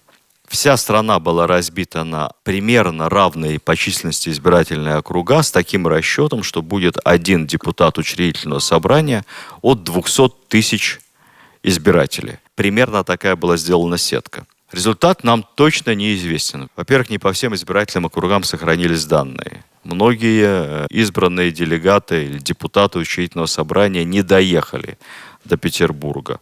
Многие документы утеряны. В то время бардак творился совершенно страшно. Решение о созыве учредительного собрания принято было сразу временным правительством, после февраля. Затем очень долго не решались эти выборы организовать по разным причинам. Наконец, объявили выборы до 7 ноября по новому стилю Красного дня календаря, а состоялись выборы по всей стране после 7 ноября. Как несложно догадаться, те, кто уже держали в руках винтовку и где-то контролировали как-то власть в крупных городах, либо через советы, максимально активно на результаты этих выборов влияли. Уже был принят декрет о печати, по сути, введена цензура. Закрывали оппозиционные газеты, пропадали бюллетени, что-то терялось по ходу дела. Конечно, в условиях революции совершенно эти выборы, вопреки мифологии, не были никакими равными и честными, только назывались так. Результат очевиден. Я сильно упрощу. Эсеры вместе с разными националистами эсеровской идеологии, например, украинские эсеры. Вот эсеры в совокупности примерно 60% мандатов. Полная победа, если бы они не были разобщены на разные группы. Большевики чуть больше 20. Ну, а дальше оставшиеся 20 дробились между кадетами, меньшевиками и иными небольшими организациями. Вот такой был результат. Результат этот прогнозировался, поэтому, может быть, Временное правительство не торопилось проводить выборы. Но это был результат эмоциональных настроений в обществе. Причем на ряде территорий выборы вообще не прошли. Например, на Кубани выборы в учредительное собрание проходили в феврале. То есть в январе его уже разогнали, а в феврале только выборы начали проводить. Депутатами были избраны масса знакомых имен. Ленин, Троцкий, Керенский, генерал Каледин, генерал Дутов, будущие вожди Белого движения, и даже Петлюра. Это все депутаты учредительного собрания. В больших городах первое место. Угадайте, кто? Большевики, рабочие города, потому что один человек, один голос. Не как раньше было. А второе место, как неудивительно, кадеты в больших городах. Это при том, что еще многие интеллигенция, в общем, как у нас всегда бывает, махнула рукой, не пошла голосовать, но все равно кадеты в больших городах заняли второе место. Это им, правда, не помогло, потому что декретом Совнаркома от 11 декабря 1917 года партия «Кадет» была объявлена врагами народа. И все. Было объявлено, что все депутаты будут арестованы, как только где-то появятся. Поэтому в Таврическом кадетов не было. Дальше. Большевики очень сильно мандражировали. Власть могла выскочить из рук в любую секунду, потому что большевики захватили власть к этому моменту в Петербурге, Москве, ряде крупных городов. Собирается учредительное собрание, где у большевиков 20%. Ну, даже если к этому прибавить у левых эсеров, будет 25, 27. Поэтому профилактически в Петербурге было объявлено военное положение. Кстати, всю войну военного положения не было. А здесь объявили военное положение, запретили все митинги и демонстрации. А планировалась огромная демонстрация в день открытия учредительного собрания. Ведь учредительное собрание – это Земский собор. Это невиданная вещь. Оно должно решить, как страна будет жить дальше, как она будет называться и как она будет управляться. Может быть, монархия вернется. Ведь Михаил Романов-младший отрекся до решения учредительного собрания. Все может быть. Поэтому огромная демонстрация планируется в поддержку учредительного собрания. Демонстрация запрещается, в газете «Правда» пишется, все будет пресекаться. Ну и демонстрацию расстреляли. Есть масса нюансов. Историки, которые симпатизируют ленинскому правительству и коммунистам, говорят, что готовилась гигантская провокация, что эсеры планировали вооруженный захват Таврического дворца. Не очень понятно, зачем. Они и так победили на выборах. Шла агитация в Семеновском, Преображенском, бывших элитных полках в поддержку учредительного собрания. Якобы были какие-то провокаторы. Кто-то стрелял по демонстрантам откуда-то из окон сверху. Не напоминает Майдан? Кто-то, да и у нас в 93-м году, кто-то стрелял из окон по демонстрантам, и неизвестные люди. Ну, это позиция прокоммунистических историков. Альтернативная: выстроили лояльных солдат, в первую очередь латышей, и расстреляли несколько сот погибших. Повторили 9 января, кровавое воскресенье, только наоборот. В этот раз это была, кажется, кровавая пятница. Но что самое интересное, после расстрела демонстраций учредительное собрание все-таки собралось. Только и начали работать не утром, а в 4 часа дня. Предложили сразу декларацию, что все, мол, революция победила, мы признаем власть Советов и называем Россию теперь республикой Советов, рабочих, солдатских и крестьянских депутатов. Эта резолюция, предложенная в ЦИКом, была тут же отвергнута учредительным собранием. Началось обсуждение повестки. Ситуация была жуткая на самом деле. Сначала хотели, чтобы открыть первое заседание парламента нового, дать слово по традиции старейшему депутату. Старейшему депутату знаете, сколько лет было? СССР. 59. Это было весьма молодое сообщество. Старейший депутат вышел на трибуну, и говорить ему не дали. В него чем-то бросались, орали, топали ногами, били кулаком, кричали «долой». И вот такая атмосфера на первом заседании парламента. Ленин сидел молча все заседание, с улыбкой такой, нисходящей с его лица, наблюдал за этим, за всем со стороны. Председателем этого однодневного парламента выбрали лидера партии эсеров Чернова, того самого. К вечеру, даже ближе к ночи, большевики собрались и сказали, что они покидают заседание, поскольку все, что здесь происходит, неконструктивно, и ушли. Вслед за ними ушли левые эсеры. осталось больше половины депутатов, продолжали обсуждать, приняли тот самый декрет о земле, примерно такой же, по второму разу, и провозгласили Россию РДФР, Российская Демократическая Федеративная Республика. Прожила эта Российская Демократическая Федеративная Республика несколько часов, потому что в 5 часу утра начальник охраны матрос Железняков, выйдя на трибуну, объявил: господа депутаты или товарищи, просим всех разойтись по домам, час поздний, караул устал. Закон о неприкосновенности членов учредительного собрания. Караул устал. На следующее утро здание было оцеплено красногвардейцами, висел замок. История повторялась. Ну а вскоре был опубликован декрет в ЦИКа о распуске учредительного собрания как контрреволюционного.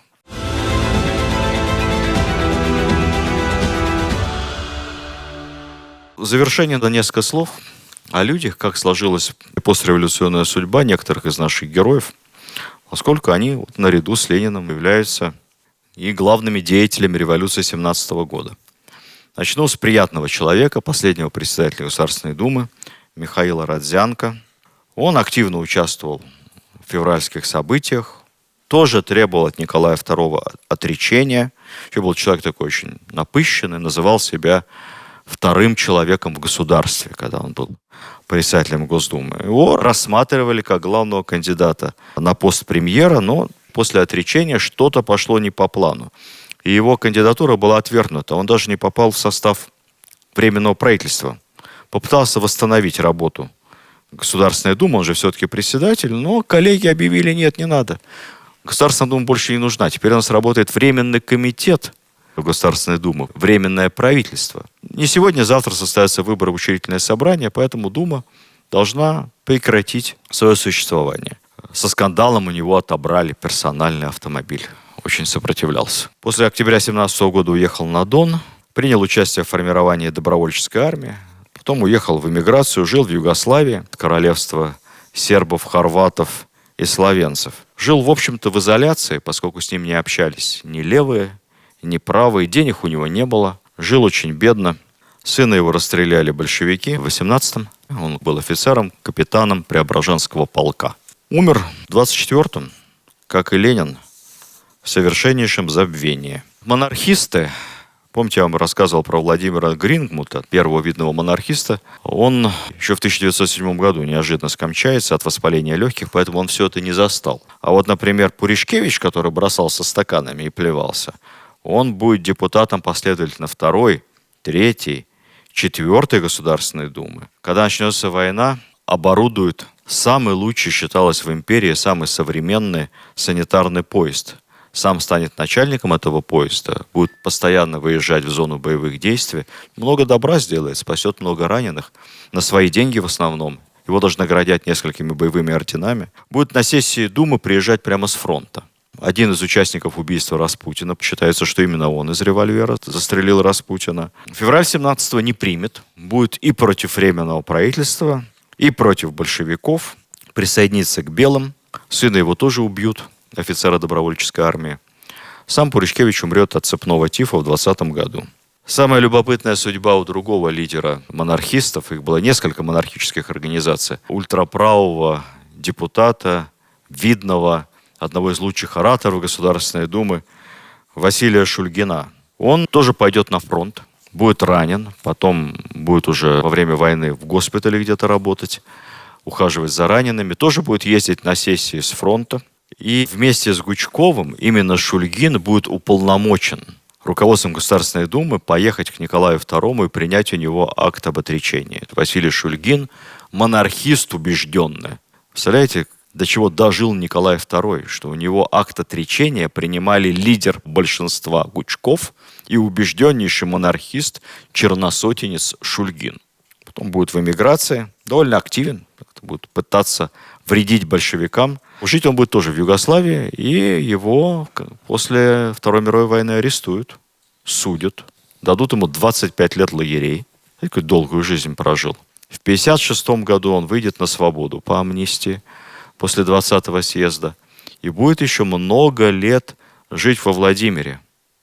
Никто и не подозревал, даже во времена Брежнева, в скромной квартирке в столице не разрешили, во Владимире, живет тот самый ярый монархист, который принимал из рук императора акт об отречении. Во время оттепели даже попытаются разыграть благообразный, седой старик с бородой, самых-самых преклонных лет, будет приглашен в качестве почетного гостя на 22-й съезд КПСС. Интервью будут у него брать, снимать о нем документальный фильм.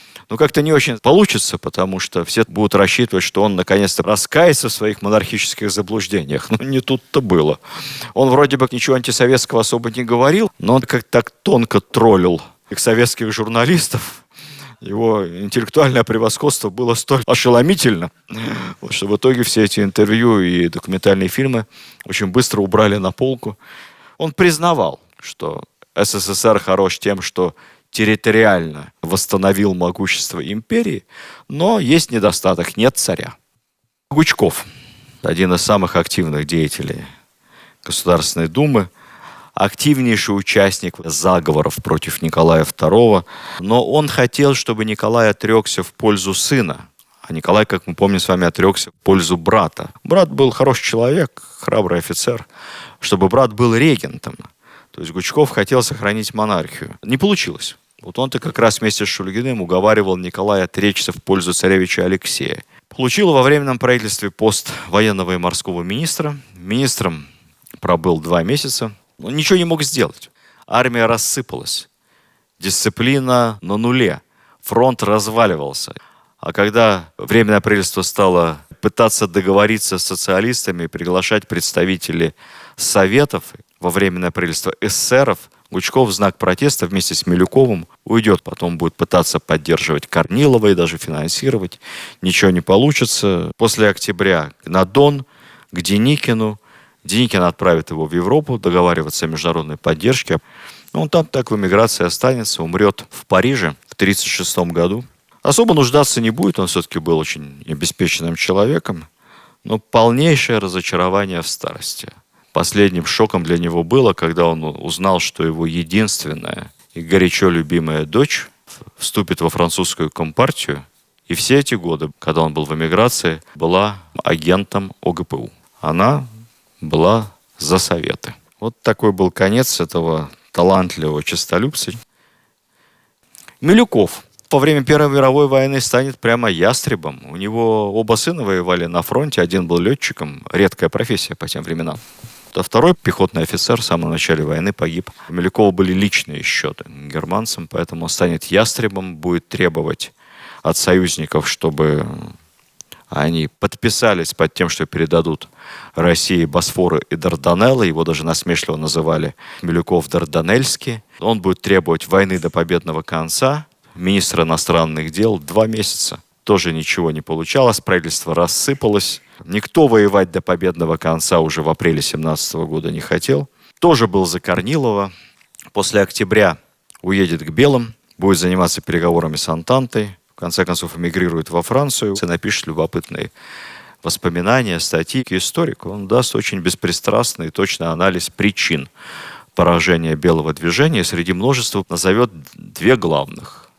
Это аграрный вопрос, который белые не решили, и ставка на русский национализм, на единую неделимую Россию в многонациональной стране, где белые потеряли всю поддержку националистов по окраинам.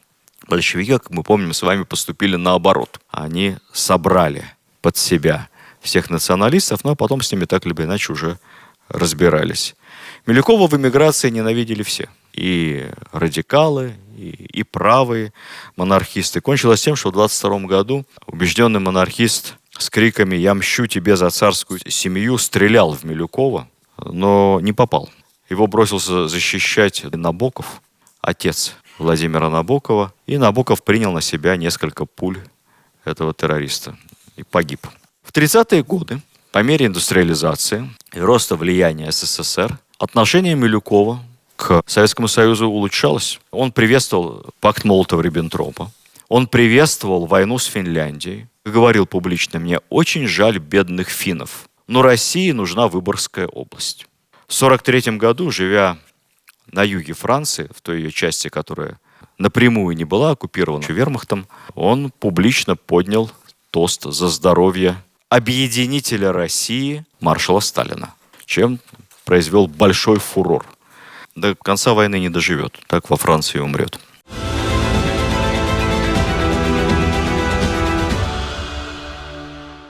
Ну что ж, пора подводить итоги. В 90-е годы была такая оценка первых государственных дум. Были собрания прекраснейших образованных людей, честнейших. Но, к сожалению, не оценили их по достоинству. Кто не оценил? Царь не оценил, правительство не оценило. Народ попался непутевый, подкачал. Вопрос в другом. Если все они так родили, а они родили за благо России, то почему так отчаянно дрались между собой, раскачивали лодку империи? Кто в этом виноват? Их личные амбиции или это сам институт Государственной Думы был порочен изначально? Давайте на эту тему порассуждаем. Начнем с царя. Николай II был воспитан верности устоям. Ему казалось, что он рожден самодержцем и должен быть самодержцем до конца своих дней. Это его долг. Он не хочет работать царем, но вынужден. Потому что самодержавие есть краеугольный камень России. Отказаться от самодержавия, пойти на какие-то уступки – это потерять страну. Когда необходимость уступок стала слишком очевидной, то решили придумать Государственную Думу как декоративное учреждение. Мол, вот это будет такой фасад, где люди будут дискутировать, ничего решать они не будут. Имитация народовластия. А вот за этим фасадом мы будем по старинке управлять. Абсолютно рабочая схема. Потому что если мы с вами вспомним советские годы, то именно так и работал советский парламент. Верховный Совет СССР был откровенно декоративной структурой, которая имитировала советскую власть. Он даже собирался на несколько дней в году на сессии, не работал постоянно. Так что Верховный Совет СССР это была та самая Государственная Дума, о которой мечтал Николай II, которая освещала собой подлинную власть. Реальной политической силой как раз в начале 90-х был Верховный Совет РСФСР во главе с Русланом Хасбулатовым, потому что по Конституции у него в какой-то части было прав больше, чем у президента. Это была реальная власть. Чем это закончилось? Октябрь 93 года. Борис Николаевич Ельцин, как к нему не относись, не Николай II, танками с моста оппозиционный Верховный Совет, решивший стать единственным центром власти, был ликвидирован. Дальше. По поводу выборов, прямых, непрямых. Все-таки умные люди во власти понимали, что если сделать выборы, как у нас сегодня, прямыми, равными и так далее, то ничего хорошего не жди. Потому что во время революционного брожения общество выберет прямой слепок себя. Они быстро решат аграрный вопрос, как им кажется правильно, землю изымут и разделят, а дальше полный экономический крах.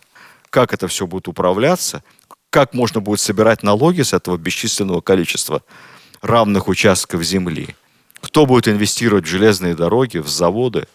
Поэтому никакие прямые выборы невозможны. Нужен был индустриальный рывок. Это тоже все понимали. Мы развивались быстро, но все равно отставали. И общество было очень неровным, практически не было среднего класса. Огромная масса крестьянства, по разным подсчетам, 20 миллионов крестьян просто были лишними людьми.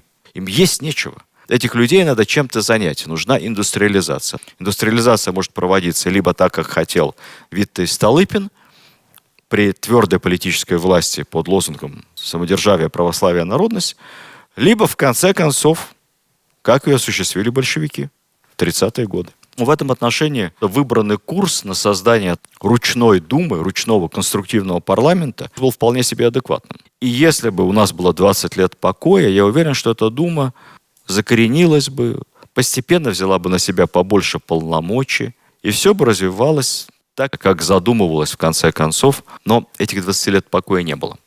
Первая мировая война смешала полностью все карты и стала такой колоссальной перегрузкой для страны, которая очень зыбкий баланс разрушила. Можно ли было как-то спасти государство даже в условиях Первой мировой войны? Наверное, можно было. Тогда надо было управлять совершенно по-другому. И в Австро-Венгрии, как только война началась, парламент сразу ликвидировали. А у нас он продолжал собираться, выражать недовольство. Глупость или измена с трибуны Государственной Думы выступает лидер оппозиции Павел Милюков, впрямую давая понять, что императрица шпионка и изменница. Как это воспринималось обществом? Ноябрь 16 года.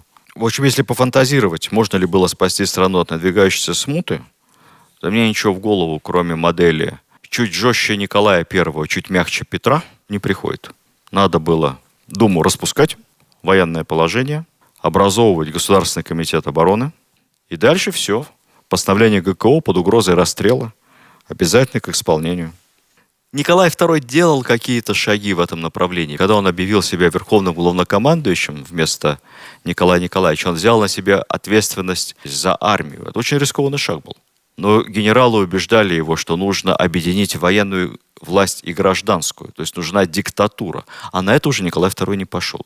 Он что-то делал правильное, а где-то останавливался, где-то делал шаг назад. Как писали недоброжелатели, политика не то не сё. 14 февраля 1917 года после многомесячного перерыва открылась очередная сессия Государственной Думы.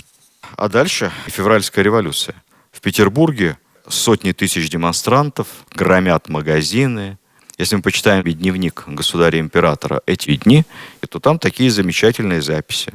Весь вечер читал записки о Гальской войне Юлия Цезаря. Следующий день пил чай. Большое несчастье. Дочери заболели корью. В Петербурге все рушится. 3000 полицейских не могут совладать с демонстрациями в сотни тысяч, которые при этом поддерживает армия. Сначала неучастием, а потом будут поддерживать участие. Запись в дневнике царя. Заехал в монастырь, приложился к иконе Божией Матери. Весь вечер играл в домино. 27 февраля наконец-то издается царский манифест о распуске Государственной Думы, но уже поздно. Дума уже видит, что происходит на улице, и совершенно распускаться не собирается. Все, мы здесь власть. Уже поздно. А в этот день государь днем сделал прогулку. Погода стояла солнечная, а власть протекает сквозь пальцы. Ну а дальше все. 2 марта отречение в пользу Михаила. Акт передается Гучкову-Шульгину. А на следующий день еще одна загадка истории. Кто говорил с Михаилом? Каждый из участников немного по-разному излагает этот разговор. Но и сам Михаил вначале согласен принять престол. И даже шутит. Типа, как здорово. Быть царем и ни за что не отвечать. Это как в Англии. Мне нравится. А к концу разговора отказывается. Для того, чтобы спасти страну, уже рухнувшую в пропасть мировой войны, наверное, нужна была личность уровня Петра или Сталина и команда уровня Птенцов-Гнезда Петрова или сталинских железных наркомов. Ни один человек сделать в одиночку этого бы уже не смог. Что касается заговора против монархии, ну да, формально он как-то связан с депутатами, но он зрел везде, и заговоров этих было много. Участвовали и банкиры, и промышленники, и масонские ложи, и генералы в армии, и даже члены царской семьи. Великие князья, все они общались между собой, строили планы, их все хотели низложения действующего монарха. Но никто не представлял, чем это обернется в конечном счете. На это можно было бы, наверное, поставить точку. Не ждите от меня однозначных ответов, что правильно, что неправильно. Это тот самый случай, когда я хочу каждому из вас предложить самостоятельно почитать, подумать и решить, почему все пошло вот так, как оно пошло. Решите, как говорится, сами, потому что главная цель истории, как мы с вами помним, сделать правильные выводы и по второму разу на грабли не наступать, чтобы ошибки не повторить. Спасибо вам за любовь к русской истории.